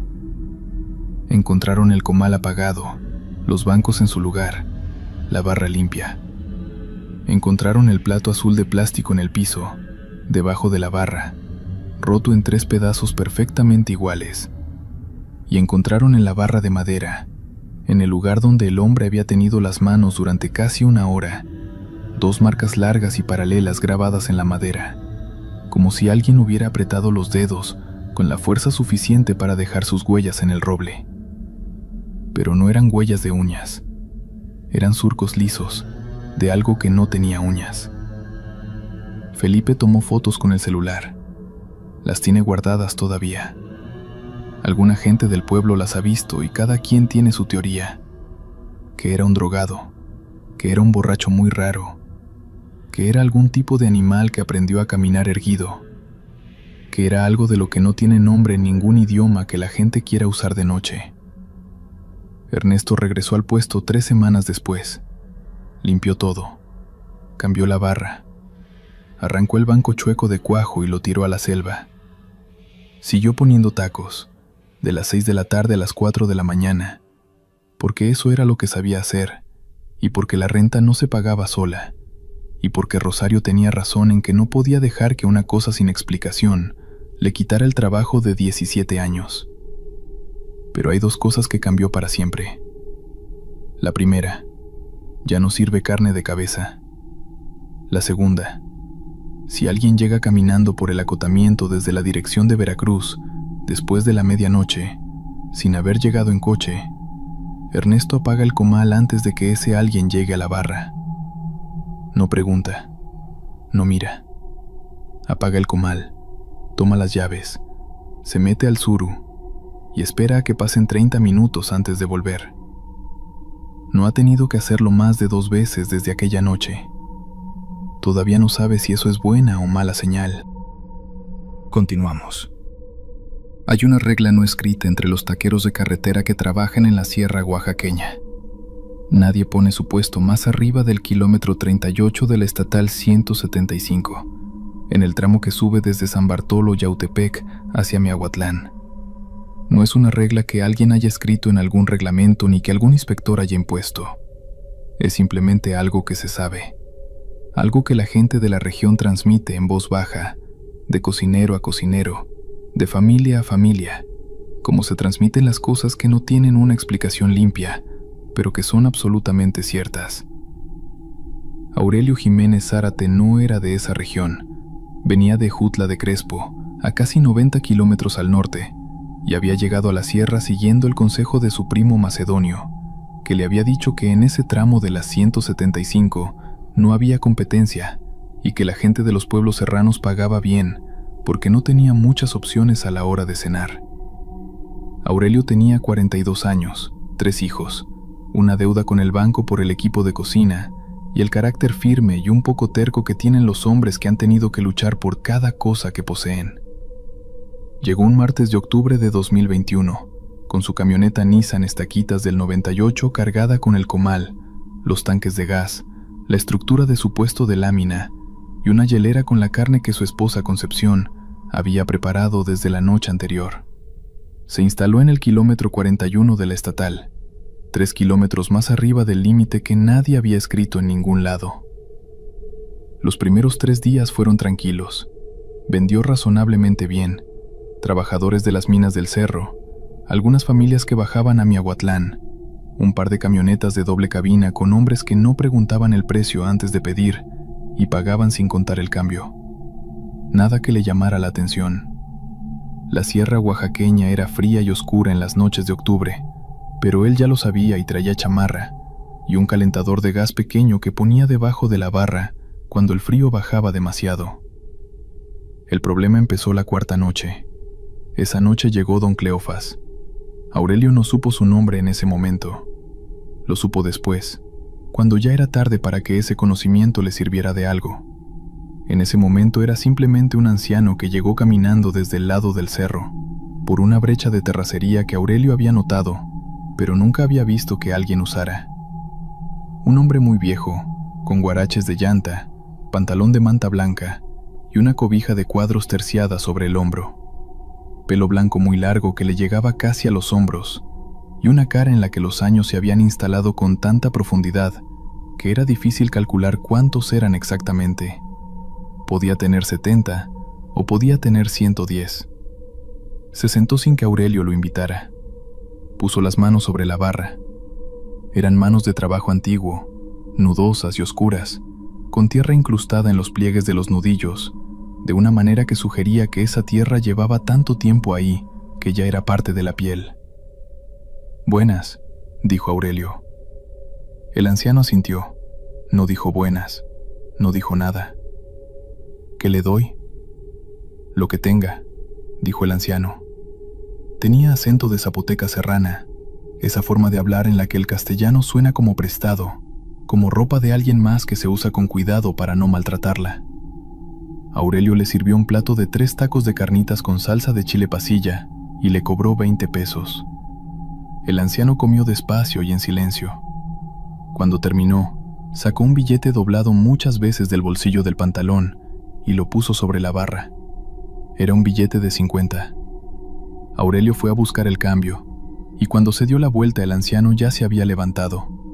Estaba de pie al lado del banco, mirando no a Aurelio sino al cerro, al lado del cerro desde donde había venido, mirándolo de la manera en que la gente mira algo que está pasando, no algo que está quieto. «Quédese con el cambio», dijo sin girar la cabeza, y empezó a caminar de regreso hacia la brecha. «Oiga», dijo Aurelio sin saber bien qué quería decir. El anciano se detuvo, no se giró. «No ponga el puesto mañana», dijo, y siguió caminando hasta que la oscuridad del cerro lo absorbió completamente. Aurelio se quedó con el billete en la mano y la cabeza llena de la clase de silencio que se instala después de que alguien dice algo que no tiene ningún sentido, pero que de alguna manera lo tiene todo. Estuvo un rato parado ahí, mirando la brecha. Luego acomodó todo, apagó el comal y se fue a dormir a la cabaña que rentaba en el pueblo de abajo. No hizo caso. ¿Por qué iba a hacerlo? Era un anciano. Probablemente andaba un poco oído. La gente mayor de la sierra a veces decía cosas que sonaban a advertencia y eran simplemente el eco de alguna superstición local. Aurelio tenía una deuda con el banco y 3 hijos, y no podía permitirse perder un día de ventas por el comentario de un viejito que llegó caminando de la oscuridad. La quinta noche puso su puesto como siempre. Todo fue normal hasta las 11:15. A esa hora llegaron a pie 3 hombres jóvenes. No traían chamarra a pesar del frío, ropa oscura, tenis, gorras. Llegaron por la carretera desde arriba, desde la dirección de los pueblos más altos de la sierra, donde Aurelio había escuchado que había comunidades pequeñas y muy cerradas que no recibían bien a los forasteros. Los 3 se sentaron juntos en la barra, en el lado izquierdo, dejando el lado derecho completamente vacío, aunque había espacio de sobra para distribuirse. Pidieron tacos. Aurelio los preparó. Hasta aquí nada fuera del ordinario. Pero cuando le sirvió el primer plato, notó que los 3 hombres no miraban los tacos, miraban a él. Los 3 con la misma expresión, que no era exactamente una expresión, sino más bien la ausencia de una.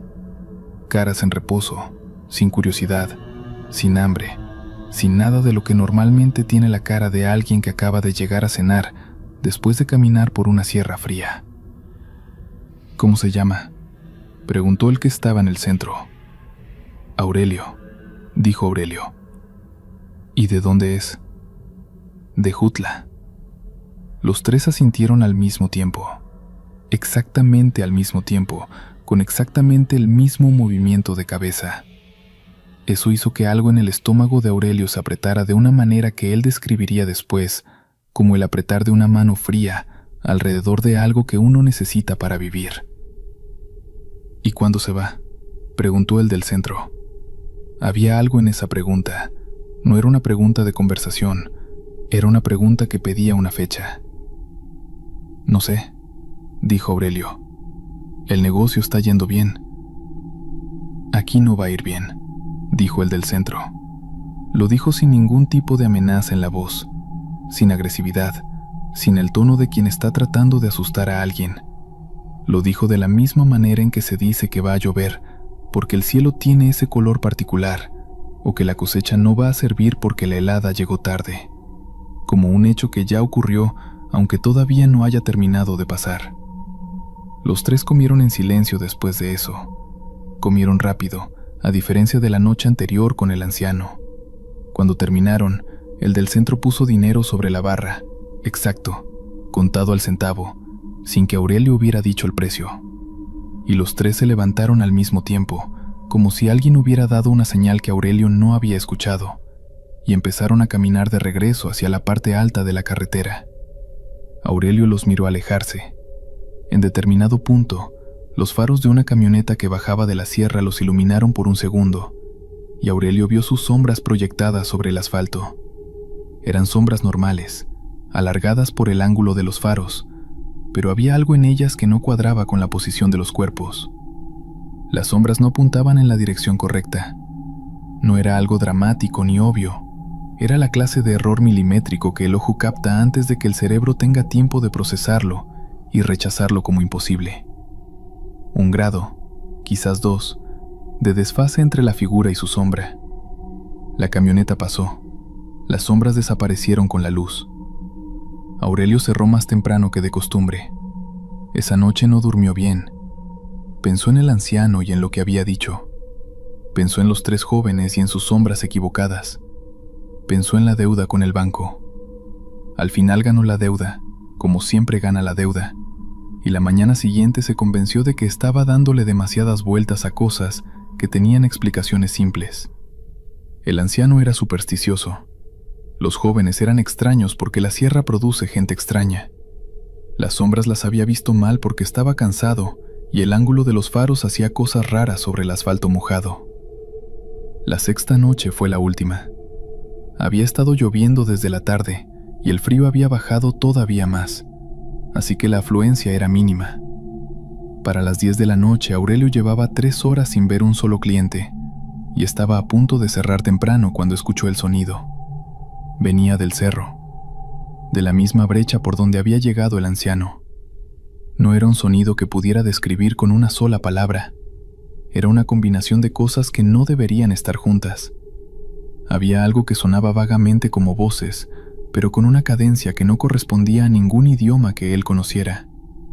Y había algo más debajo de eso, más profundo, que no era exactamente un sonido, sino más bien la sensación de un sonido, la manera en que el cuerpo registra ciertas frecuencias antes de que los oídos las procesen, algo que vibraba en el pecho y en las muelas y detrás de los ojos.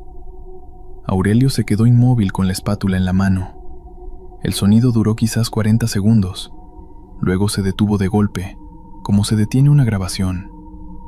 Y entonces llegaron. No eran 3 como la noche anterior, eran más. Aurelio no pudo contarlos bien porque no salían todos al mismo tiempo, sino en grupos irregulares, desde la brecha y también desde los 2 lados de la carretera, desde el monte, entre los árboles. Figuras que al principio parecían personas porque caminaban erguidas y tenían la proporción general de las personas, pero que conforme se acercaban a la luz del foco de 100 watts que Aurelio tenía colgado bajo la lámina, esa semejanza empezaba a comportarse de manera extraña. No era que fueran monstruos, no era que tuvieran 4 brazos ni que sus caras fueran completamente distintas a las caras humanas. Era más sutil que eso, y por eso era más terrible que eso. Era que la semejanza fallaba en detalles pequeños y aleatorios.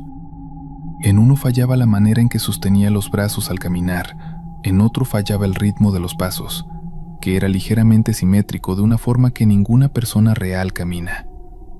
En otro fallaba la cabeza, que se movía en un ángulo imperceptiblemente mayor al que los cuellos humanos permiten, como copias hechas por alguien que había estudiado a las personas durante mucho tiempo, pero nunca había sido uno de ellos. Aurelio soltó la espátula exactamente como Ernesto Bautista había soltado la suya en el kilómetro 247, 180 kilómetros al norte, 2 años antes, aunque ninguno de los dos sabía nada del otro en ese momento. Pero a diferencia de Ernesto, Aurelio no tuvo tiempo de caminar hacia su coche con calma. Las figuras estaban demasiado cerca, ya había 5 o 6 entre él y las estaquitas. No corriendo, no abalanzándose, simplemente ahí, en el espacio entre él y su única salida, quietas, mirándolo, con esas caras que no eran del todo caras, pero que tampoco eran del todo otra cosa.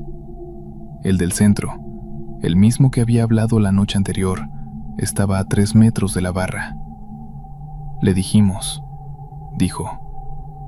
Aurelio tomó el tanque de gas con las 2 manos, lo cargó y lo lanzó con todas sus fuerzas hacia el monte, hacia el lado derecho de la carretera, lo más lejos que pudo. No sabe por qué hizo eso. No lo planeó. Algo en su cuerpo decidió que necesitaba crear una distracción, crear ruido, crear movimiento en una dirección que no fuera él. Funcionó.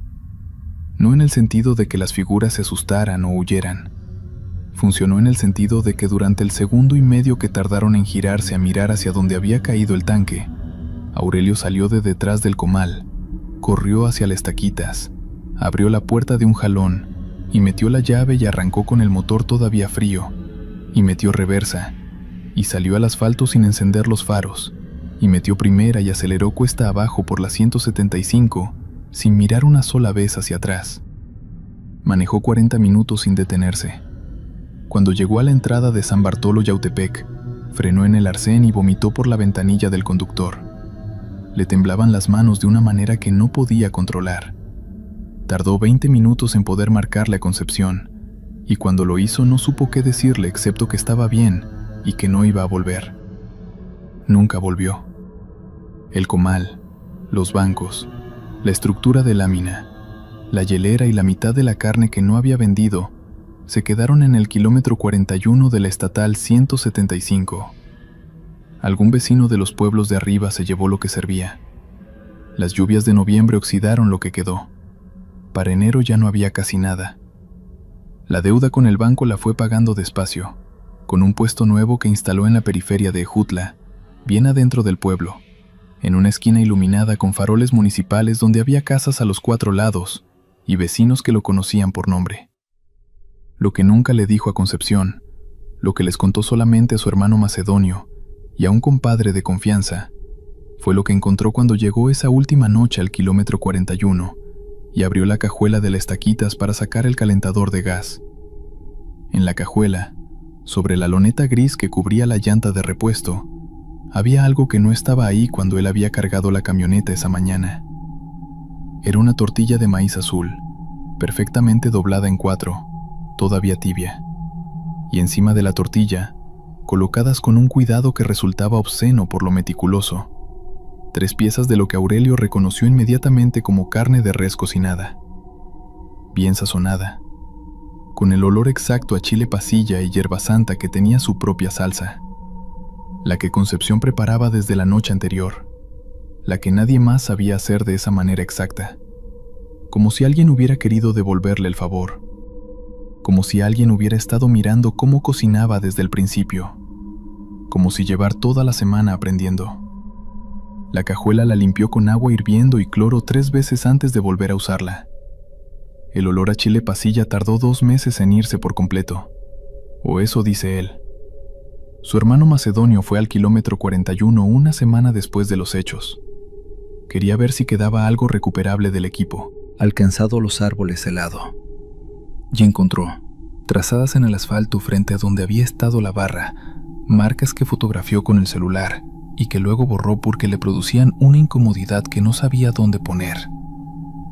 No eran graffiti, no eran letras de ningún alfabeto que él conociera. Eran líneas curvas y ángulos imposibles trazados con algo que había calentado el asfalto desde abajo, como si la marca viniera del interior de la carretera hacia afuera.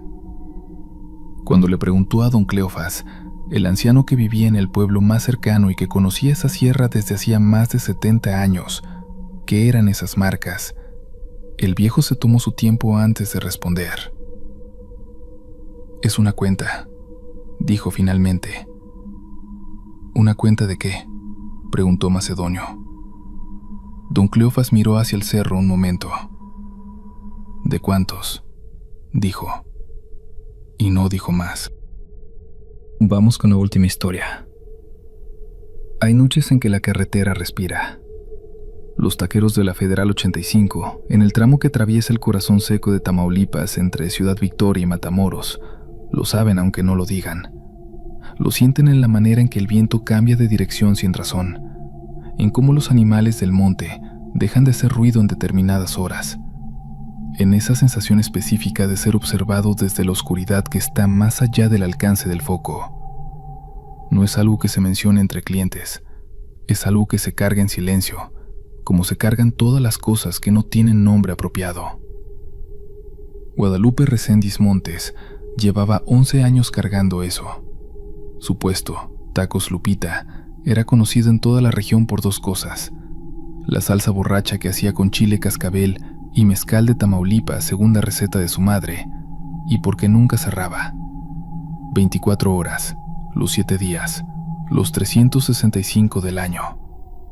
Eso le había costado 2 matrimonios, la presión alta y un problema en la rodilla derecha por pararse demasiado tiempo sobre el concreto, pero le había dado una clientela leal, un nombre en la región y una tranquilidad económica que en ese tramo del 85 no era poca cosa.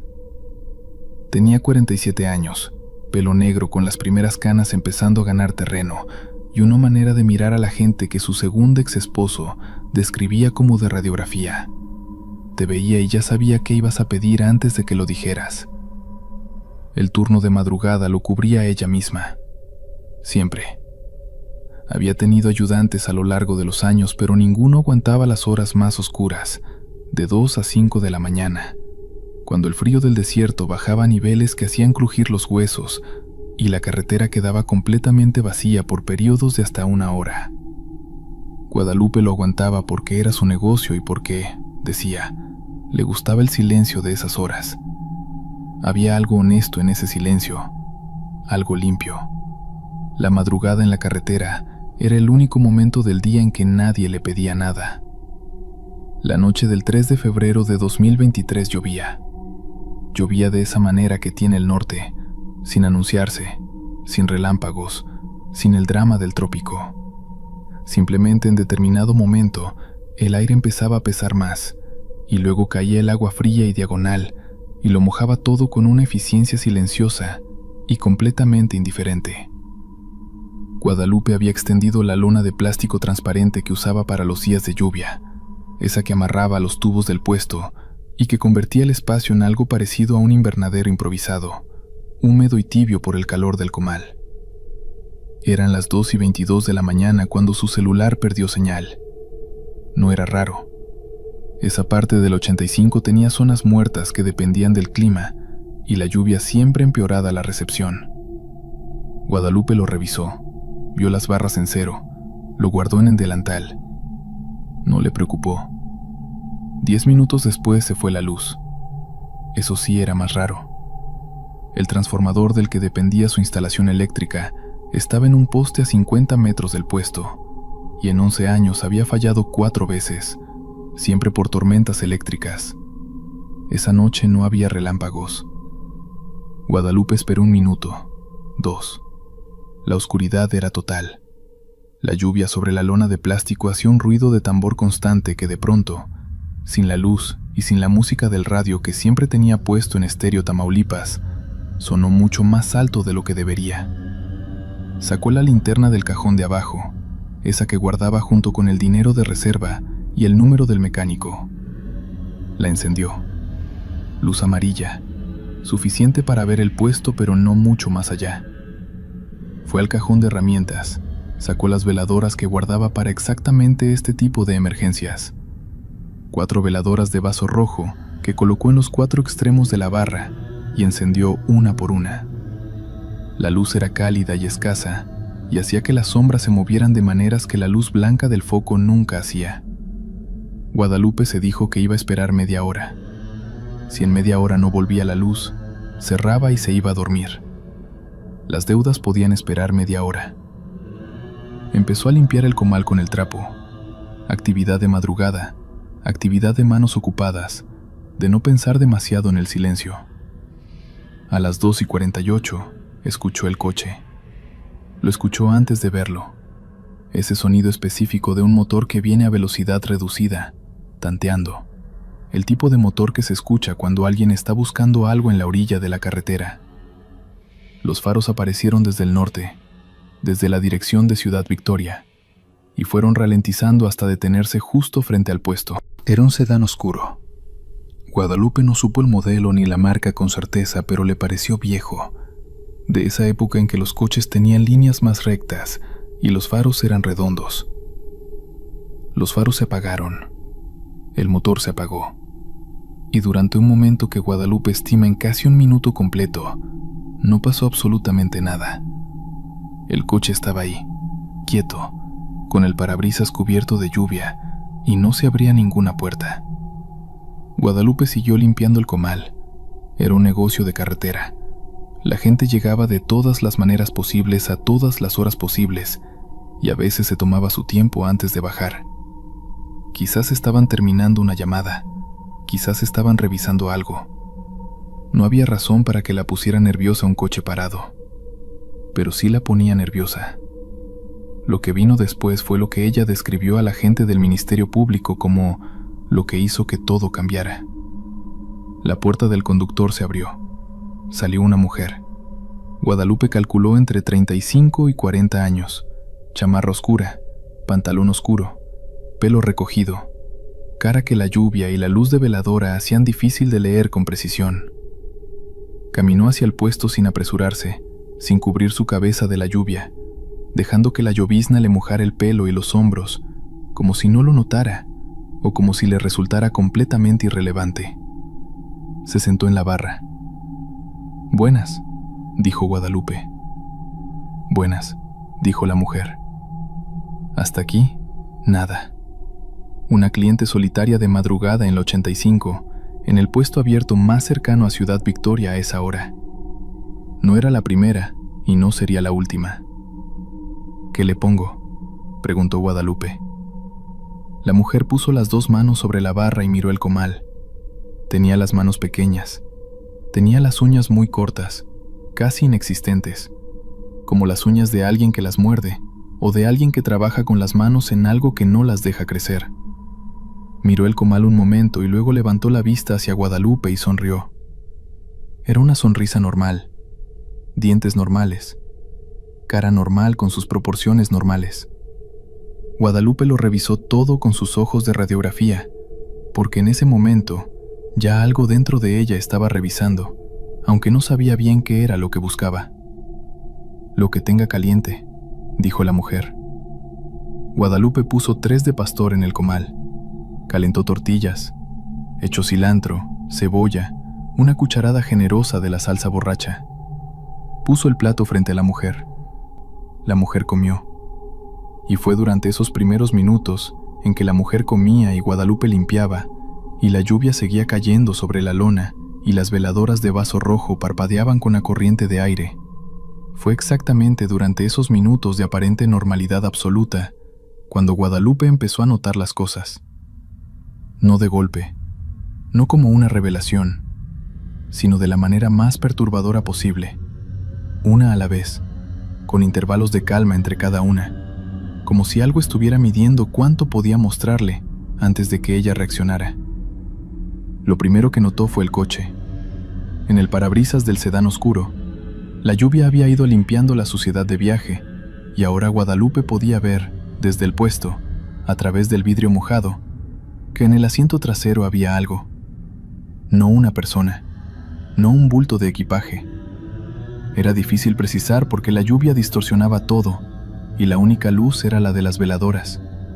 Pero había una forma en el asiento trasero que no correspondía a nada que Guadalupe pudiera identificar con seguridad, y que, sin ninguna razón concreta que pudiera señalar, hacía que sus tripas se apretaran de una manera que conocía bien y que nunca había aprendido a ignorar. Siguió limpiando el comal. Lo segundo que notó fue el olor.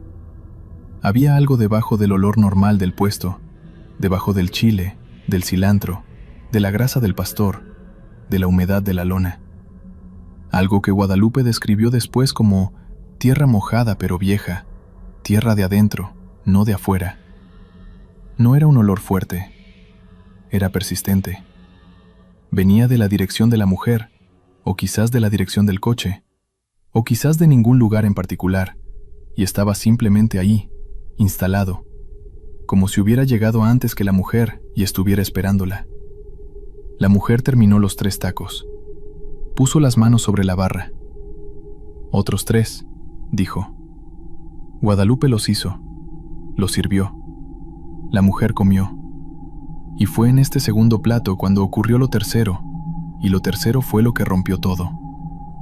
La mujer levantó la vista del plato y miró hacia la carretera, hacia el norte, hacia la dirección de la que había venido. Y Guadalupe, siguiendo maquinalmente esa mirada, miró también hacia la carretera. No había nada. Solo el asfalto mojado y oscuro, y la lluvia, y la nada del desierto tamaulipeco a las 3 de la mañana. Pero la mujer siguió mirando, con una intensidad y una fijeza que no correspondían a nada que se pudiera ver en esa dirección, como si estuviera viendo algo que Guadalupe no podía ver, o como si estuviera escuchando algo que Guadalupe no podía escuchar. Su mandíbula había dejado de moverse. Sostenía el taco a medio camino entre el plato y la boca, inmóvil, con los ojos puestos en la oscuridad de la carretera. 5 segundos, 10, 15. El comal chirrió. La mujer parpadeó, bajó el taco al plato, se limpió la boca con la servilleta de papel y miró a Guadalupe con esa sonrisa de dientes normales. «Disculpe», dijo, como si hubiera pasado algo perfectamente explicable y hubiera que disculparse por ello. «¿Está bien?», preguntó Guadalupe porque era lo que se preguntaba. «Sí», dijo la mujer, y añadió algo que Guadalupe tardó un momento completo en procesar.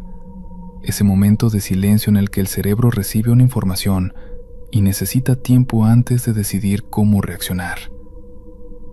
Es que ya vienen. Guadalupe no preguntó quiénes. No lo preguntó porque algo en su interior, ese sensor antiguo que los seres humanos tienen y que los 11 años en la carretera habían afinado hasta hacerlo casi infalible, le dijo que no quería saber la respuesta. En cambio miró hacia el coche, y esta vez sí vio con claridad lo que había en el asiento trasero. No era una persona.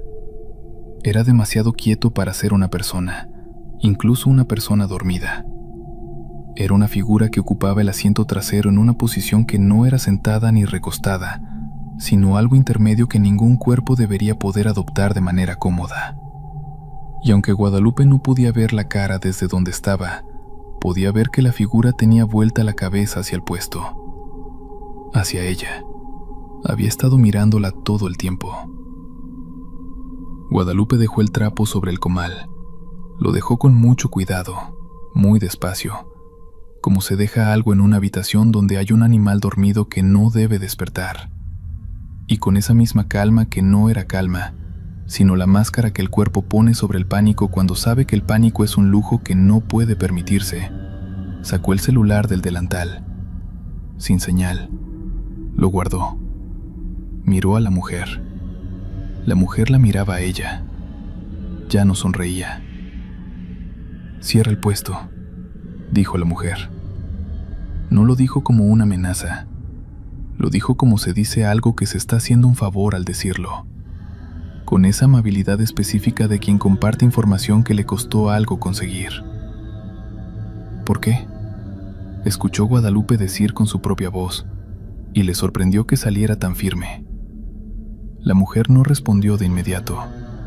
Bajó la vista al plato, tomó el último taco y lo comió despacio, como si quisiera terminar algo antes de responder a eso. Cuando terminó, dobló la servilleta de papel en 4 exactamente iguales, la puso sobre el plato y dijo: «Porque lo que viene, no viene por tacos».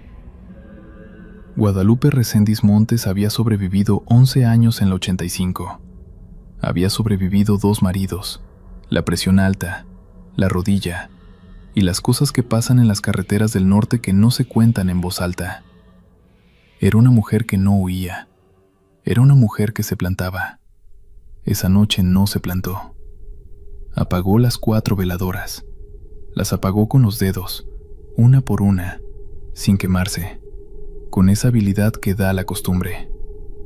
Tomó la caja con el dinero del día, tomó la bolsa con las llaves, y sin decir una sola palabra, sin mirar hacia el coche, sin mirar hacia la carretera al norte, salió por la parte trasera del puesto donde tenía estacionada su camioneta Ram 2008, y subió, y arrancó, y encendió los faros, y salió al acotamiento sur, y aceleró en dirección contraria a Ciudad Victoria. No miró el espejo retrovisor durante los primeros 4 kilómetros. Cuando lo hizo, la carretera detrás de ella estaba vacía. El puesto era apenas un punto de luz, las veladoras apagadas, la lona oscura bajo la lluvia, y el sedán viejo seguía estacionado frente a él, con todos los faros apagados, pero con algo diferente en el parabrisas. La figura que había estado en el asiento trasero ya no estaba ahí. Guadalupe aceleró hasta que el puesto desapareció de su espejo, y siguió acelerando hasta que llegó a la gasolinera del Mante, donde había luz y personas, y un velador llamado Cirilo que la conocía de años de parar a comprar café. Se quedó ahí hasta que amaneció. A las 7:30 de la mañana llamó a su hijo Rodrigo, que vivía en Victoria, y le pidió que fuera al puesto a ver cómo estaba todo. Rodrigo fue. Le mandó fotos por WhatsApp. El puesto estaba intacto. La lona, la barra, el comal, las veladoras en su lugar. El sedán ya no estaba. No había señales de que nadie hubiera entrado ni tocado nada, excepto por una cosa. En la barra, en el lugar exacto donde había estado sentada la mujer, había un plato. El mismo plato azul de ala ancha que Guadalupe usaba para los clientes. Estaba perfectamente limpio, lavado, seco, como recién sacado del cajón. Pero en el centro del plato, Rodrigo vio algo que fotografió sin entender del todo y que le mandó a su madre con un mensaje que decía simplemente: «Amá, ¿qué es esto?». En el centro del plato, acomodadas con una precisión que no era humana en su simetría, había 3 semillas, negras, perfectamente redondas, del tamaño de un grano de maíz, pero de una variedad que ni Rodrigo, ni Guadalupe, ni ninguno de los 3 botánicos que eventualmente las vieron fueron capaces de identificar. Semillas de algo que nadie había plantado en ese suelo. Semillas de algo que, según el laboratorio de la Universidad Autónoma de Tamaulipas al que Rodrigo las llevó 6 semanas después, técnicamente no debería poder germinar, pero que ya lo estaban haciendo. Guadalupe Reséndiz Montes reabrió el puesto 48 horas después, no porque hubiera superado lo que pasó, sino porque no podía permitirse no hacerlo. Cambió el horario, ahora cierra a medianoche, ya no hace turno de madrugada. Contrató a un muchacho de 22 años llamado Hugo para que cubra hasta las 12 y ella llega a las 6 de la mañana. Hugo sabe que hay cosas que no debe preguntarle a Guadalupe sobre las noches en el puesto.